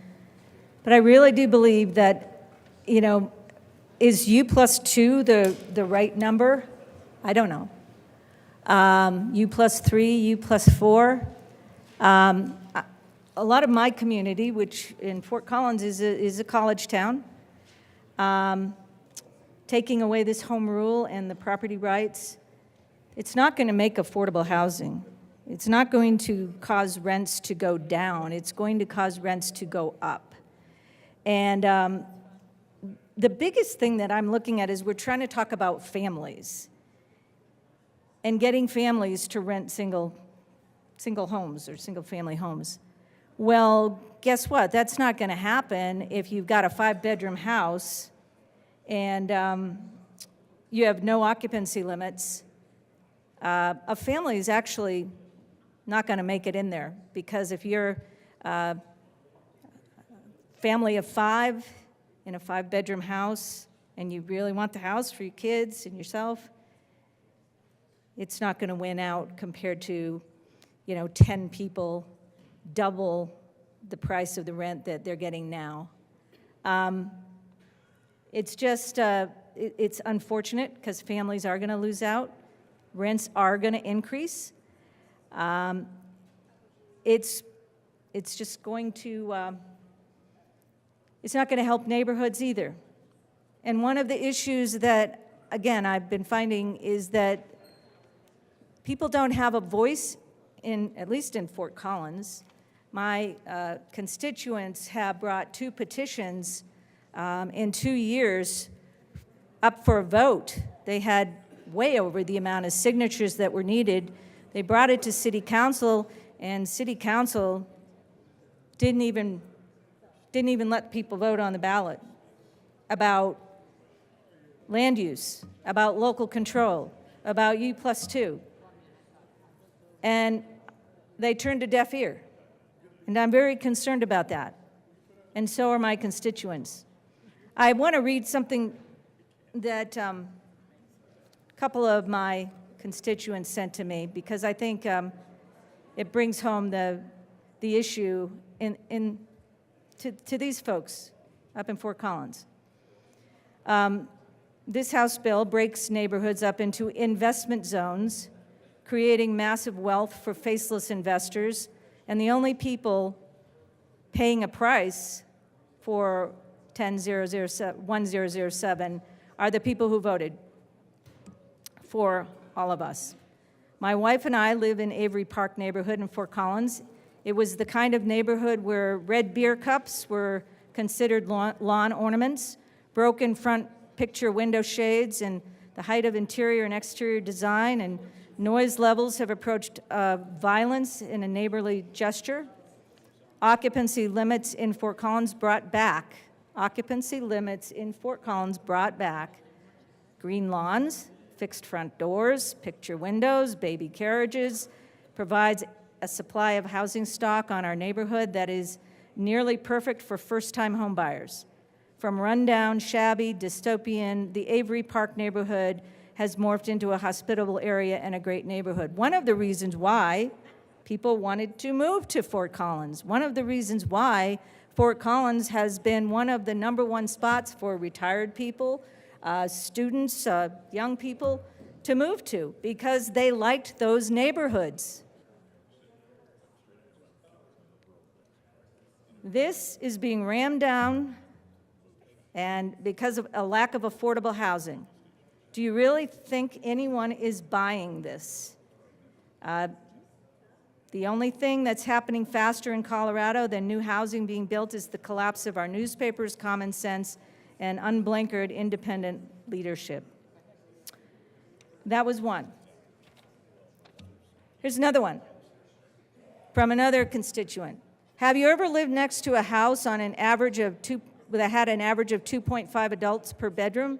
I have, and do not recommend it. When living 1 to 2 miles west of CSU campus, an out-of-town landlord purchased a 4-bedroom house next to me. He rented this house to 6 college-age males, freshmen that left the dorm early. And within 2 months, 10 folks were staying there.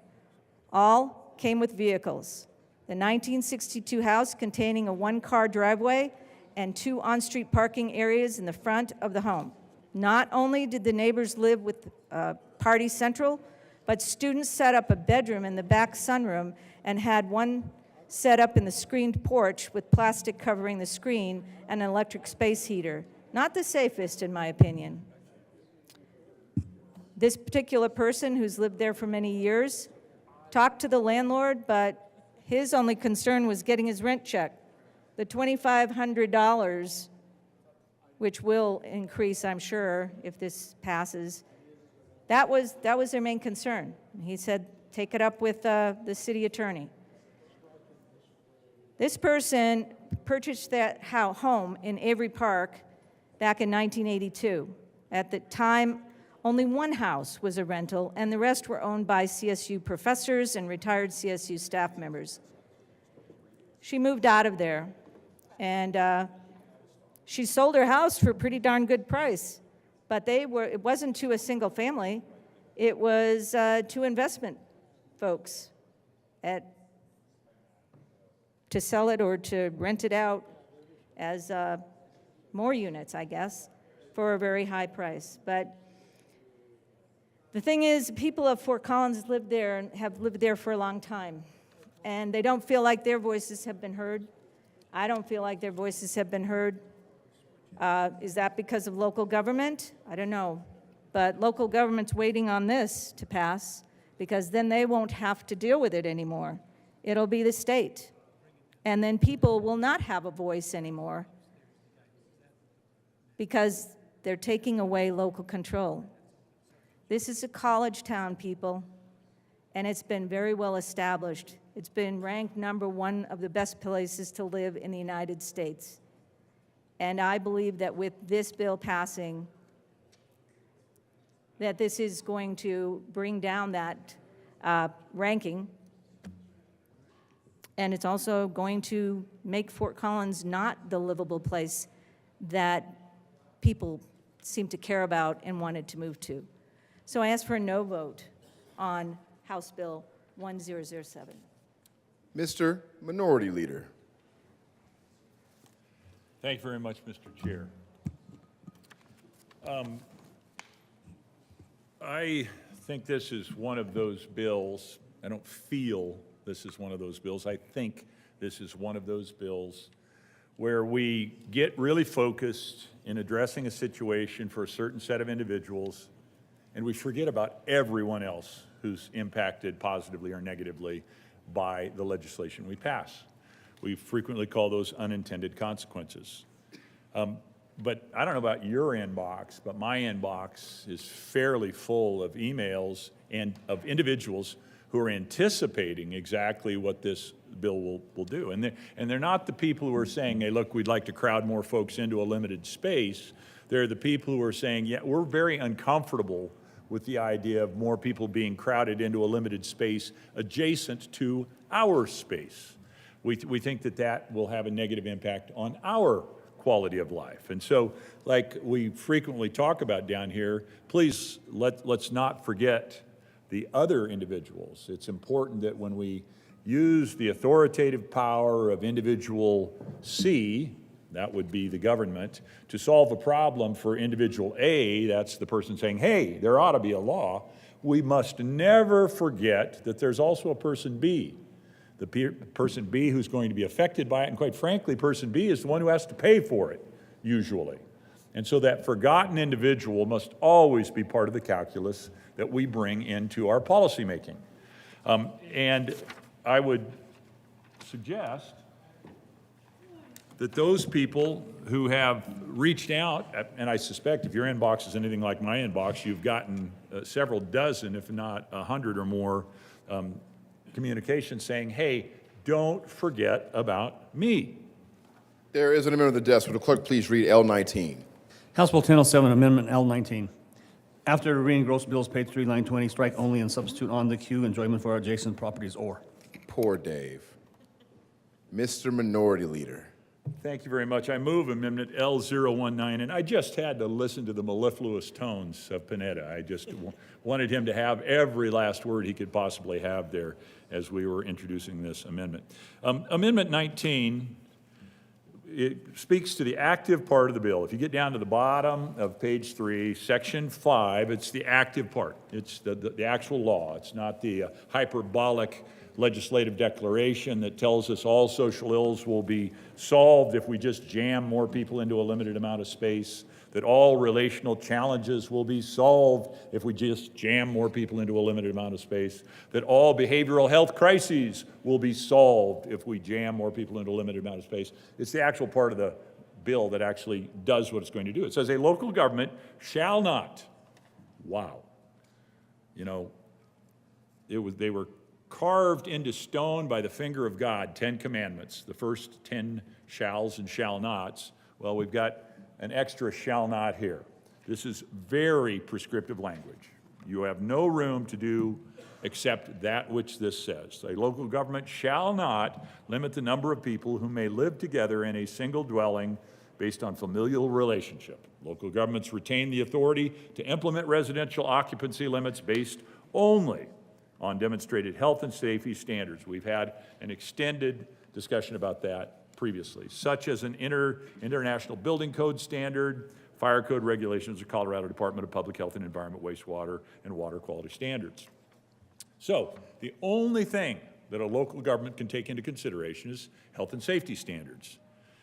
They cannot, shall not, take into consideration the quiet enjoyment of life of the individuals adjacent to the properties that would be changed fundamentally by virtue of House Bill 1007. So this amendment would reach into line 20 and strike only, and it would say, therefore, local governments retain the authority to implement residential occupancy limits based on, language from the amendment, the quiet enjoyment of adjacent properties or demonstrated health and safety standards, et cetera. So what this simply says is, powerful state, individual C in this conversation, people who would like to be able to jam more people into a limited amount of space, party A in the conversation. This amendment says, don't forget party B. It's the folks adjacent to, the fundamental change that we are foisting upon them by virtue of powerful state government, laws, black words on white pages and red books.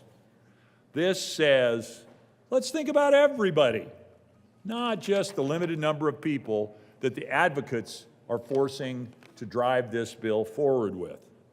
I urge your support of Amendment 019 on behalf of all the other people, the people who just want what Justice Brandeis said back in 1890, privacy, the right to be left alone. They just want the quiet enjoyment of their life as it was before the state said, no, I got a better idea. I'm going to put a bunch of people in a limited amount of space next to you. Hope your life doesn't suck too much. Senator Gonzalez. Thank you, Mr. Chair. The ability to regulate based off of quiet enjoyment doesn't live in this bill, shouldn't live in this bill, should continue to remain the purview of local governments. I ask for a no vote. Mr. Minority Leader. Thank you very much, Mr. Chair. I do not want anybody to regulate quiet enjoyment. It exists. Let's leave it in place. Let's let the local jurisdictions say, you know what? That quiet enjoyment that exists out there in the happy community that we've been elected to represent, we're going to preserve it. We're going to consider it under the amended allowance of 1007, because it's going to run through here no matter what we say or do. It would allow the local jurisdictions to say, we think in this particular instance, under the particular codes and ordinance that we have, the quiet enjoyment that all the people of our community deserve would be preserved. It would allow for that to happen. Quiet enjoyment exists now. Let's not let 1007 destroy that quiet enjoyment. Let's actually make 1007 honor that quiet enjoyment. I urge your support of 019. To the amendment, Senator Janal. Thank you, Mr. Chair. And in this bill on page 3, and this is a question to the bill sponsors, if they're listening, which they're not listening. Senator Exum's listening. Senator Exum's listening. Are you listening, Senator? Okay, thank you. On line 21 of page 3, there is the health and the safety standards, and there used to be the health, safety, and well-being, and I'm not sure if well-being was struck out, but is this only applying, and let's just go with line 21 on page 3, is that only with the people living in the single home that we're discussing that has maybe 10 people in it? Or does this pertain to people on either side that are their neighbors that may be two older folks who have lived in the neighborhood for 20 years? Senator Exum. Thank you, Mr. Chair. This applies that local government shall not limit the number of people who may live together in a single family based on familiar relationship. Local government can retain the authority to implement residential occupancy limits based only on demonstrated health and safety standards. Senator Janal. Thank you, Mr. Chair, and it didn't really answer the question that I was asking. Health and safety standards of the people residing in the particular home or dwelling that we're talking about, or does it also affect the people that are living next door to this particular dwelling.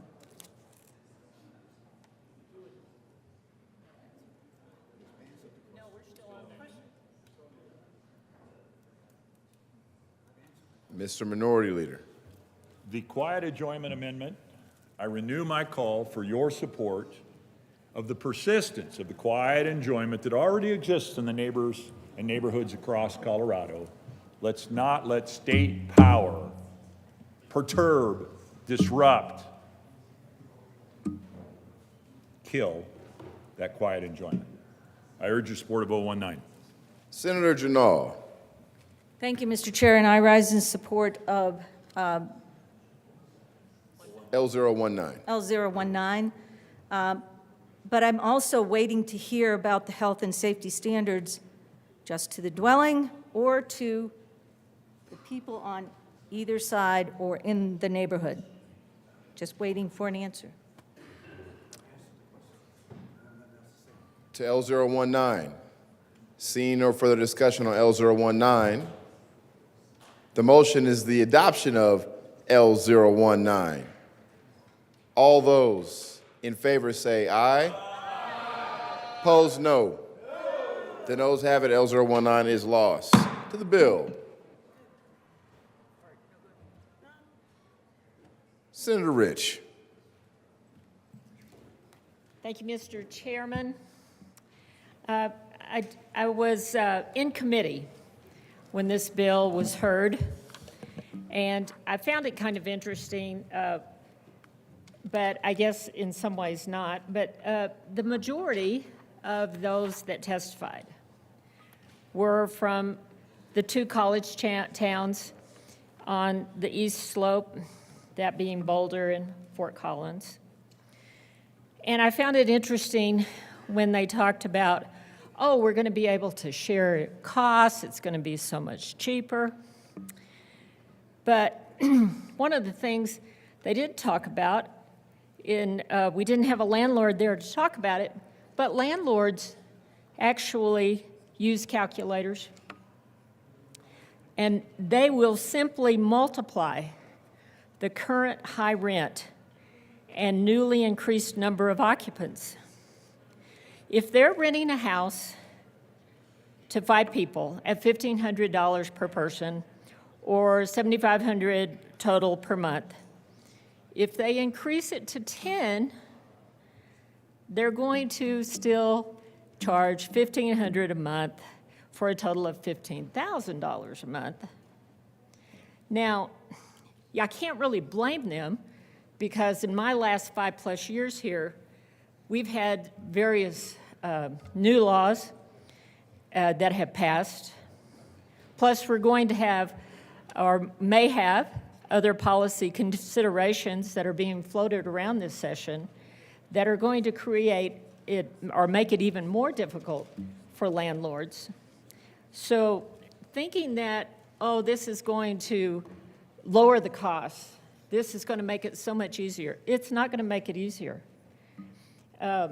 This is going to increase the rents. It's not going to help the people that you think you're trying to help. And there's another issue here that I was thinking about when people were talking about, well, I came from a big family and we had a small house and we grew up. We're not talking about small children coming into a house.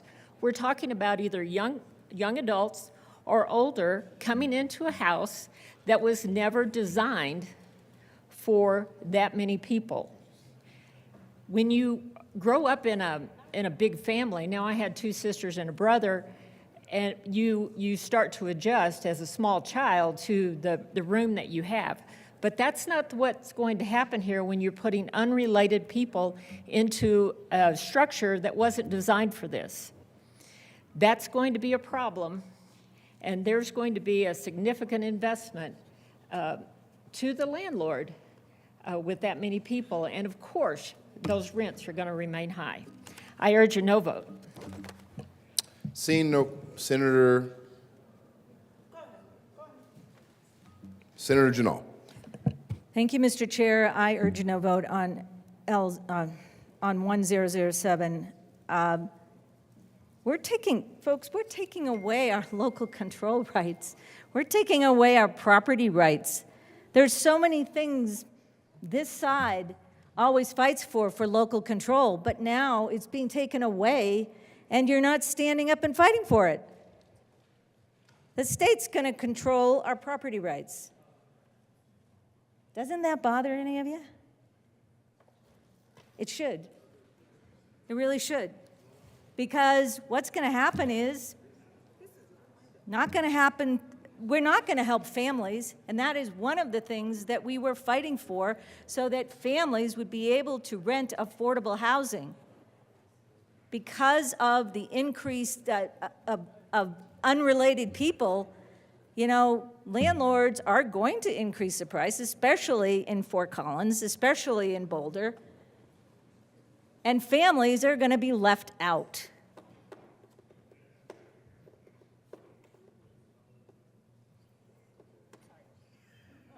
Sorry, you're bored. They are going to be left out. And large investment companies are going to buy up the mom and pop rentals or housing that could have been suitable for families and affordable for families. And neighborhoods are just going to go downhill, especially in the areas of Fort Collins, like I said, that have been the reason why so many people want to live in Fort Collins. It's a great city. It was a great town when I moved there. It's become a city. I oppose to this because we need to have home rule. We need to have local control. And 1007 takes that away. So I object to 1007. Senator Van Winkle. Thank you, Mr. Chair, and I wholeheartedly agree with the senator from Fort Collins.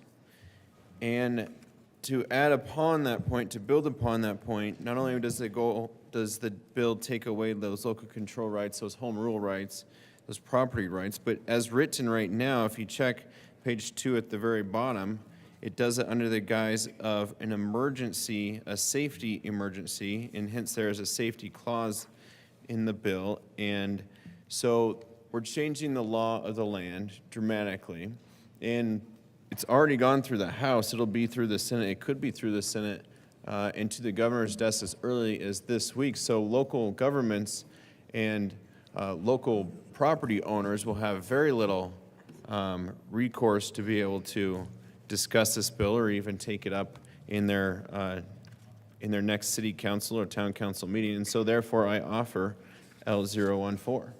There is an amendment at the desk. Will the clerk please read L014? House Bill 1007 Amendment L014. Amend re-engross. Senator Van Winkle.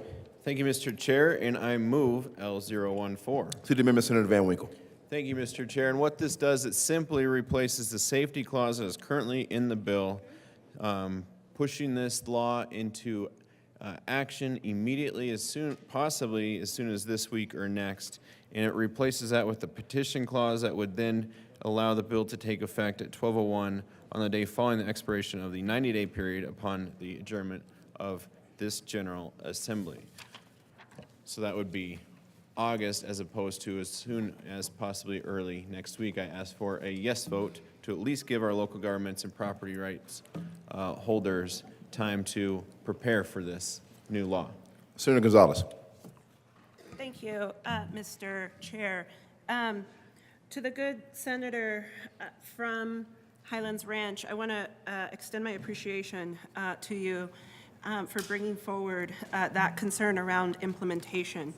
I believe you may be referring to a previous iteration of the bill because on page 4 of the re-engrossed version of the bill, we did insert an effective date in order to give local governments an opportunity to prepare for the bill should it become, in fact, law of July 1, 2024. Thank you.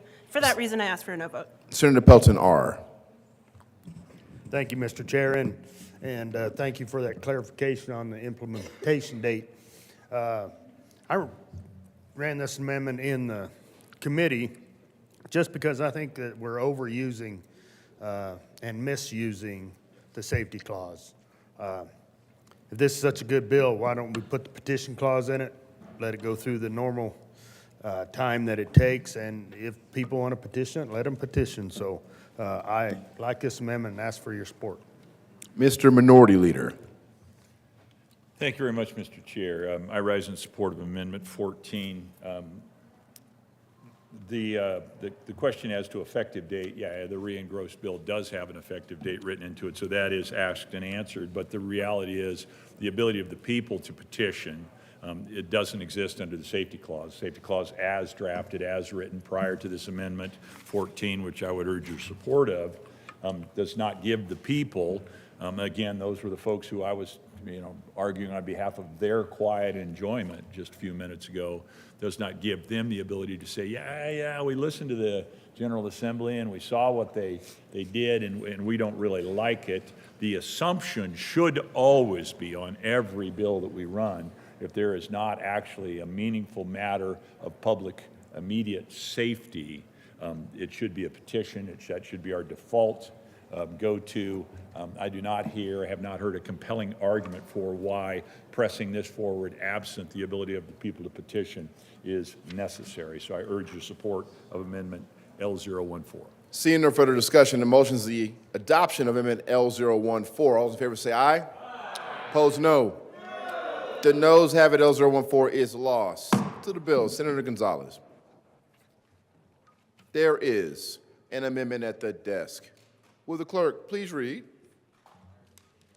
L21?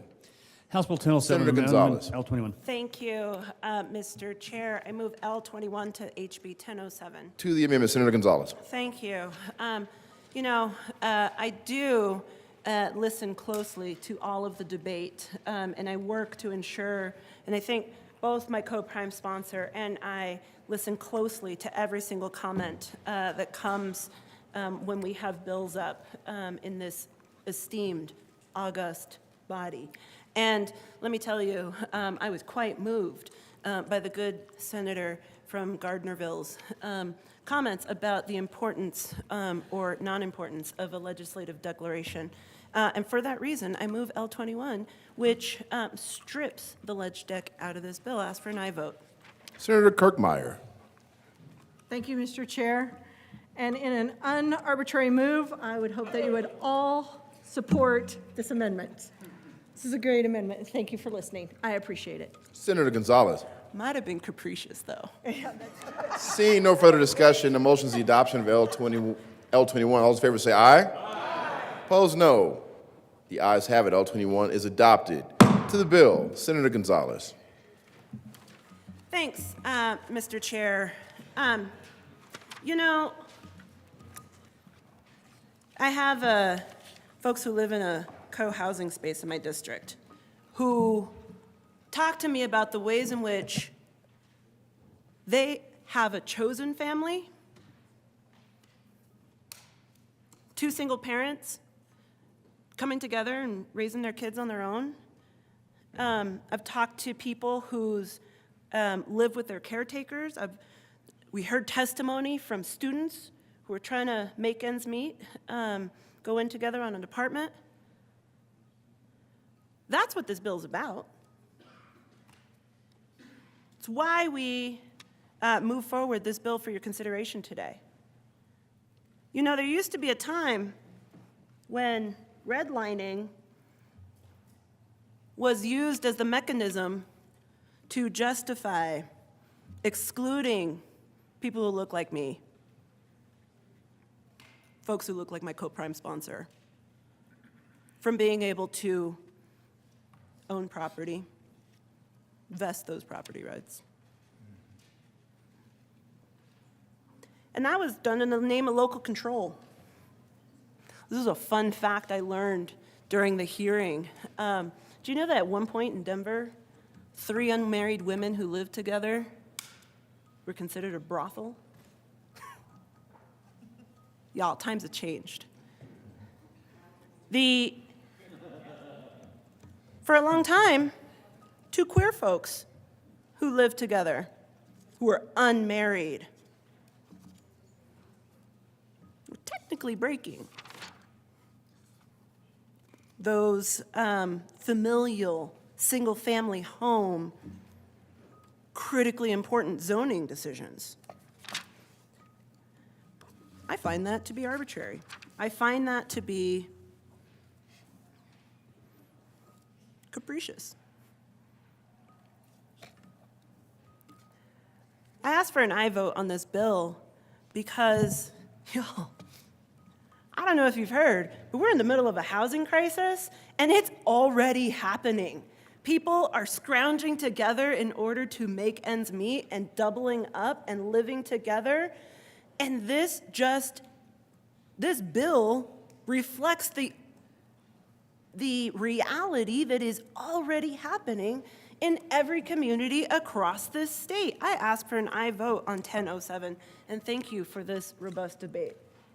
Seeing no further discussion, the motion is the passage of House Bill 1007. All those in favor say aye. Aye. Opposed, no. No. The ayes have it, and House Bill 1007 is passed. Will the clerk please read the title to House Bill 1056?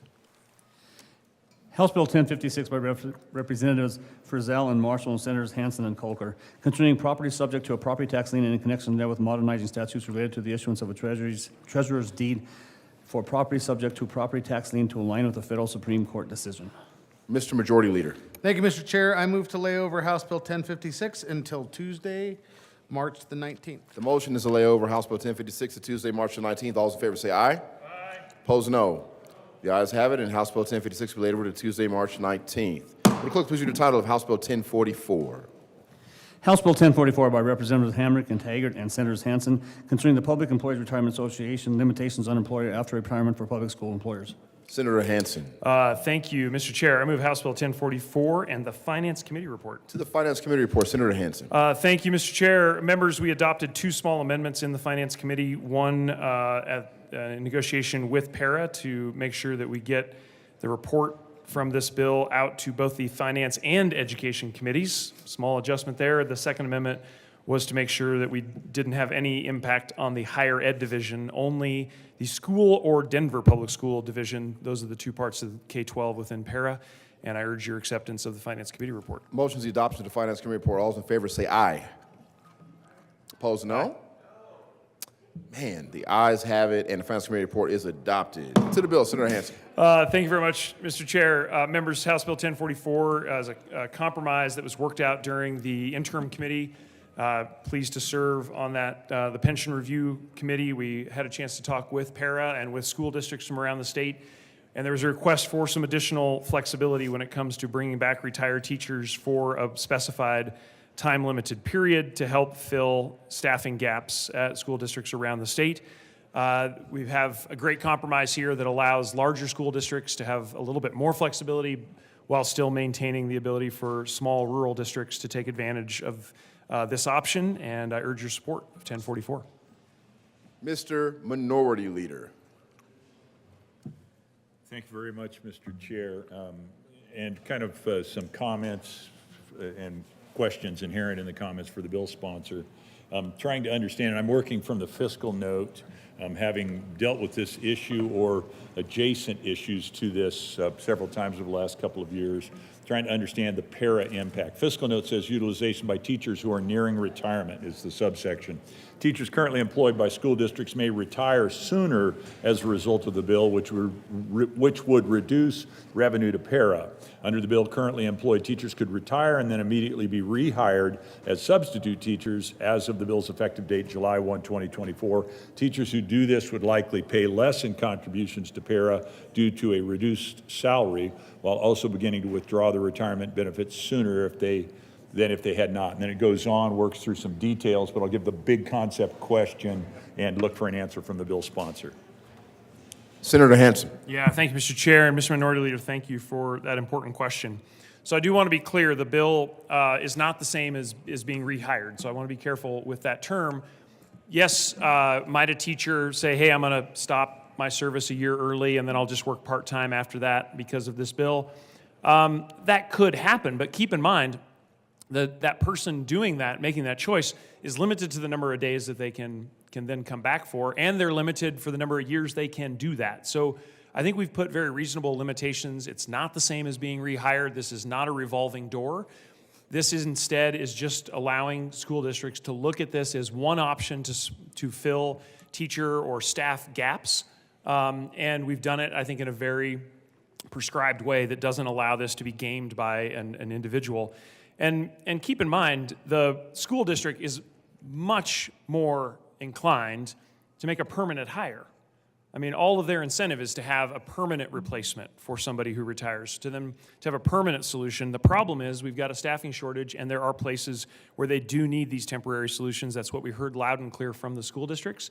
But I definitely want to parse out that difference between rehire and somebody coming back under what's proposed in 1044. Seeing no further, Mr. Minority Leader.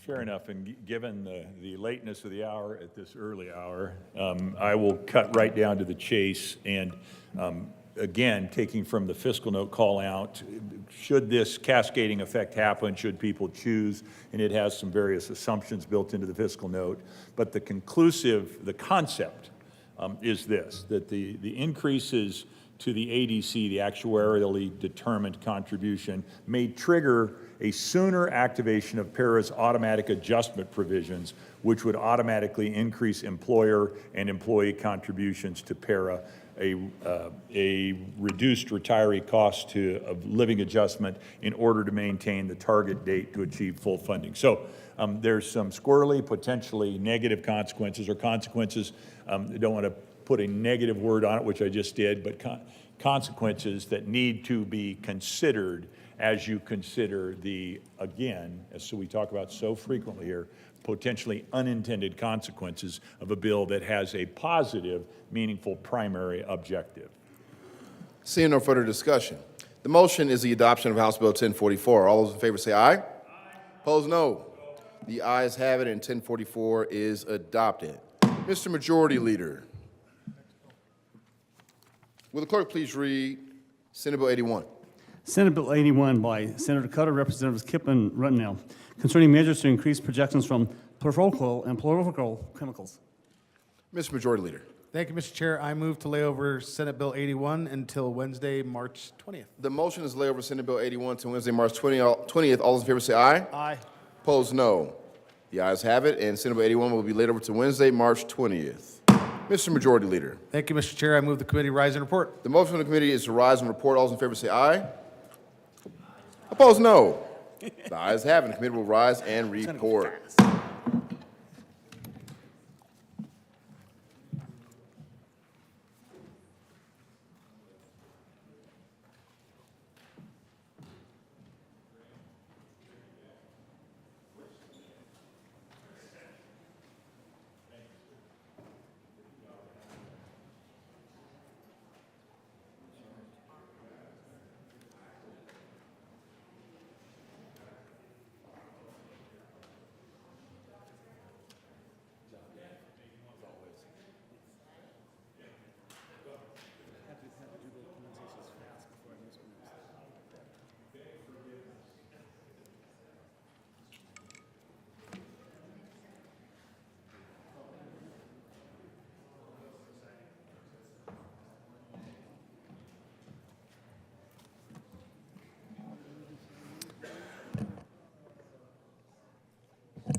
The Senate will come to order. Senator Coleman. Thank you, Mr. President. The committee has met and a number of bills under consideration. Will the clerk please read the report?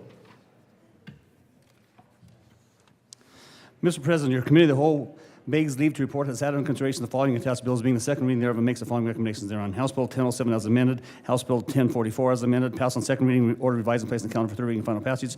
House Bill 1056 laid over until 3/19/2024, retaining its place in the calendar. Senate Bill 81 laid over until 3/20/24, retaining its place in the calendar. House Bill 1098 laid over until 3/21/24 and retaining its place in the calendar. Senate Bill 60 laid over until 4/1/2024 and replacing its place in the calendar, retaining its place in the calendar. Senator Coleman. Thank you, Mr. President. I move for the adoption of the report. The motion is the adoption of the Committee of the Whole report. There is an amendment at the desk. Will the clerk please read Amendment 001 to House Bill 1007? House Bill 1007, Amendment 001. Senator Pelt. Thank you, Mr. President. I move Cal Amendment S001.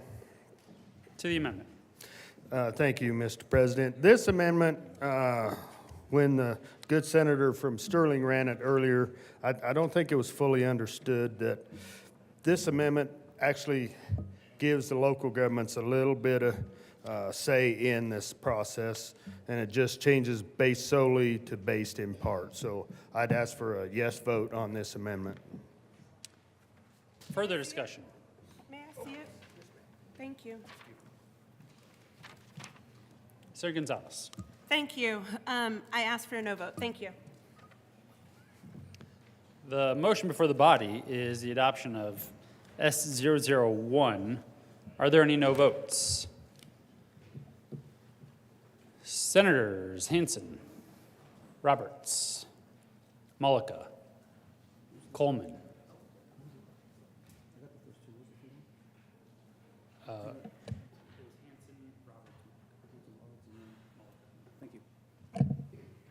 Gonzalez, Rodriguez, Kolker, Marchman, Hinrichsen, Sullivan, Jaquez Lewis, Cutter, Danielson, Priola, Michelson Janae, Buckner, Fields, Exum. With a vote of 18 ayes, please add Senator Winter as a no vote.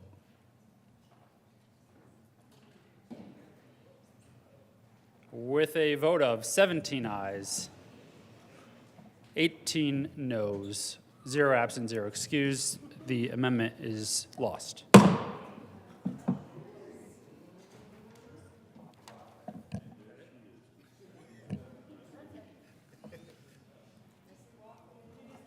The motion is the adoption of the Committee of the Whole report. Are there any no votes? Senators Van Winkle, Rich, Baisley, Will, Minority Leader Lundin, Gardner, Smallwood, Kirkmeyer, Liston, Pelton R.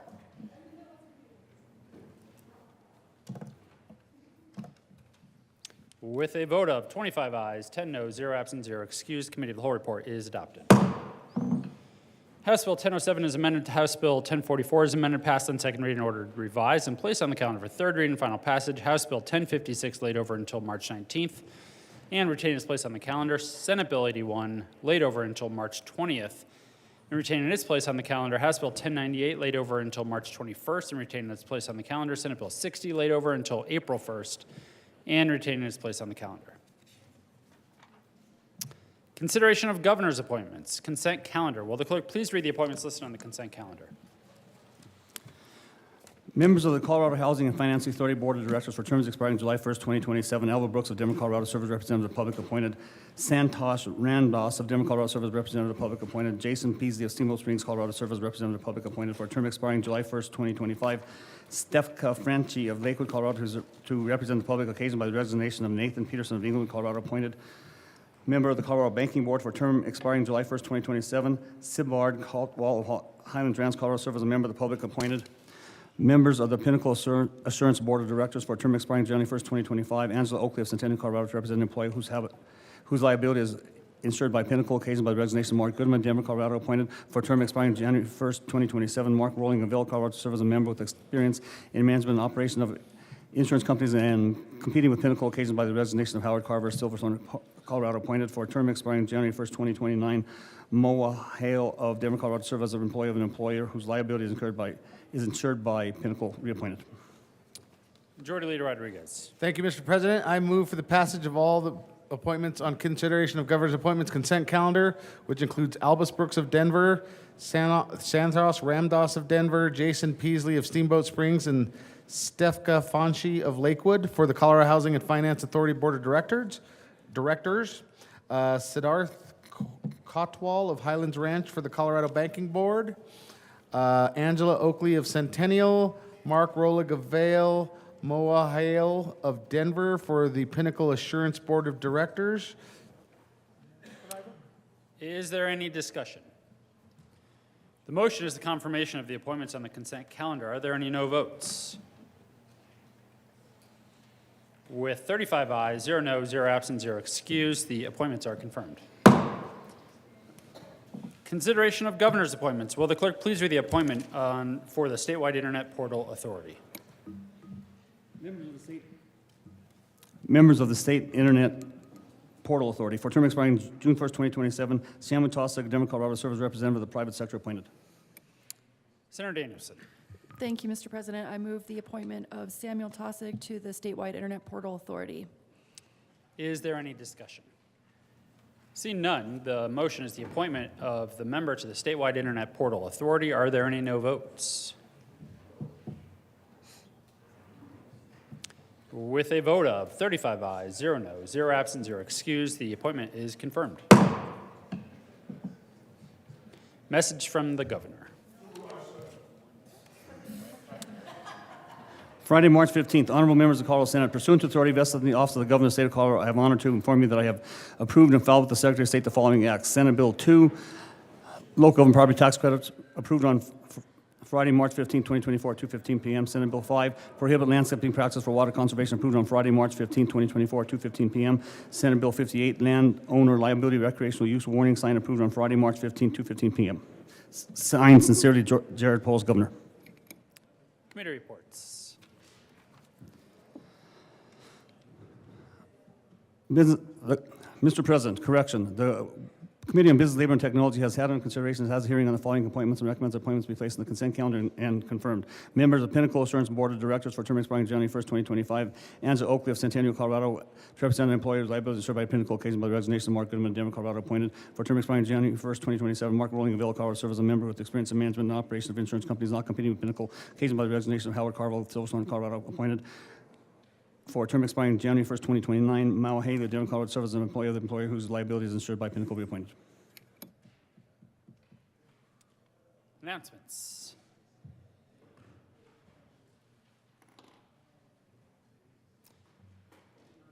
Senator Hendrickson. Thank you, Mr. President. Colleagues, tomorrow, Business, Labor, and Technology Committee will be meeting in LSB B, not the old Supreme Court. The House needs the old Supreme Court for overflow on one of their committee meetings. So Business, Labor, Technology Committee tomorrow, LSB B. Senator Winter. Thank you, Mr. President. Transportation and Energy will be meeting today at 1:30, and we have one bill here. And then tomorrow morning is Butterfly Pavilion Day at the Capitol. So please stop by. They'll have a breakfast buffet for us outside the old Supreme Court. But more importantly, they'll have many other animals here, including Rosie the tarantula.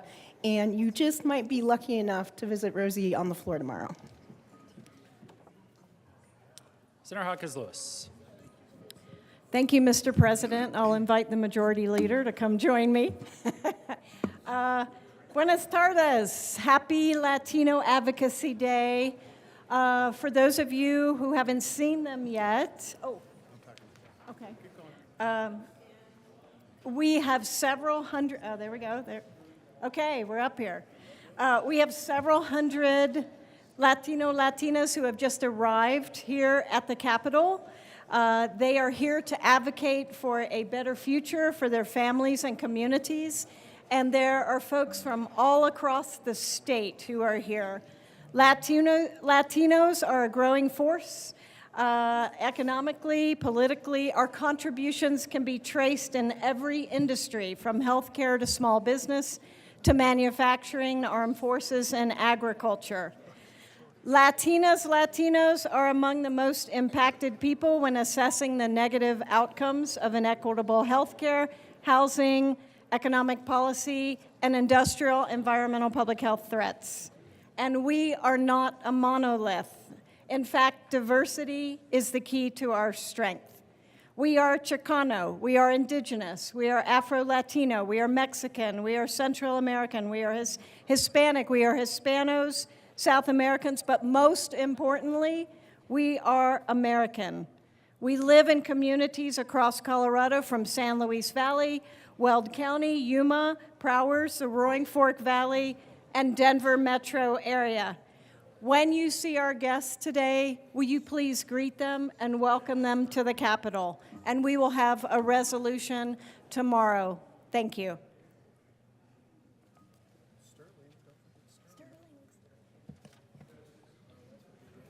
Senator Buckner. Thank you, Mr. President. Senate Education Committee will meet today at 1:30, room 357. We have reappointments and appointments, and we will be hearing House Bills 1131, 1076, and 1096. Senator Exum. Thank you, Mr. President. I have asked and been requested and approved to be excused for tomorrow, March 19th, by the Majority Leader and the Minority Leader. Thank you. Senator Exum will be marked as excused tomorrow. Senator Gonzalez. Thank you, Mr. President. Colleagues, the Senate Judiciary Committee is going to be starting at 1:30 in the Old Supreme Court.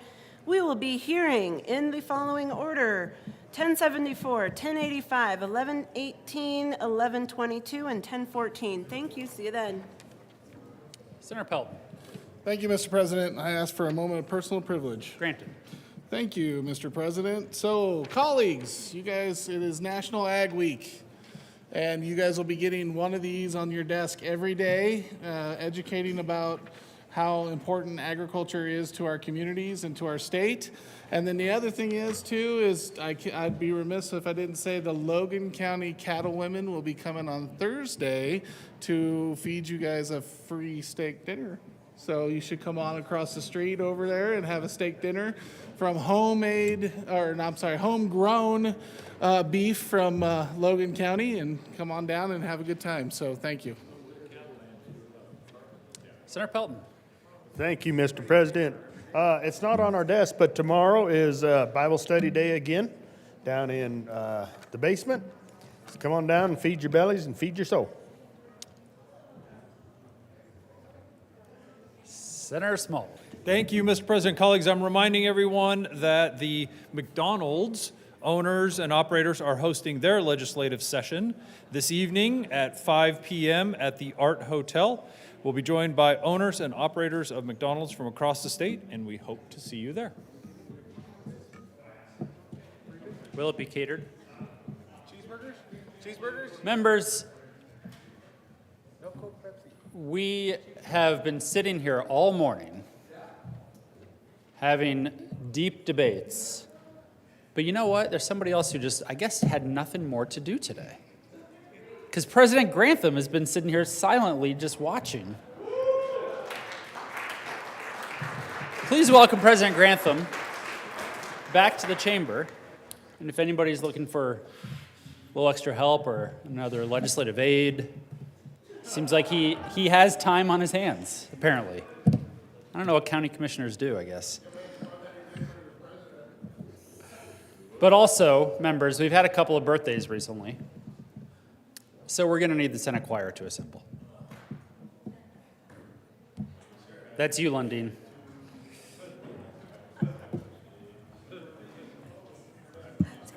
Senator Gonzalez recently had her 21st birthday. Gonzalez. Get your blower out. And Senator Yeah, Colker here I've been requested. had his 90th birthday. Yes. Is that it? Coca. Happy birthday to you. Happy birthday to you. Happy birthday, dear senators. Happy birthday to you. May the dear Lord bless you, shower graces on you. May the dear Lord bless you, Senator Gonzalez. May the dear Lord bless you. Senator Coulter. Oh, Coker. I thought it was just one. No. I missed the memo. Mr. Majority Leader. Thank you, colleagues. A brief announcement. The General Assembly's NCSL liaisons, Mari Henderson and Natalie Wood, are here until Wednesday on their official visit. They want to say a big thank you to everyone who stopped by the breakfast this morning. They will be in and around the building for a few days. Please set up an appointment with them to learn how NCSL can help you or stop to stay high if you see them hanging out near the chamber or committee rooms. They've got lots of NCSL swag to give out, so at least get that. NCSL is a bipartisan organization created by state legislators and legislative staff for state legislators and staff. NCSL advances the effectiveness, independence, and integrity of state legislatures. They are headquartered right here in Colorado. They are a nonpartisan resource for us on policy issues, professional development, and training, and host many meetings and convenings during which legislators and staff from across the country can share ideas and connect. On that, Mr. President, I move that the Senate recess until 1 o'clock today. Colleagues, you do not need to return. We're just reviewing bills, and we'll read them across the desk. You have heard the motion. All those in favor say aye. Senator Gardner. Opposed, no. The ayes have it, and the Senate will recess until 1 p.m. today.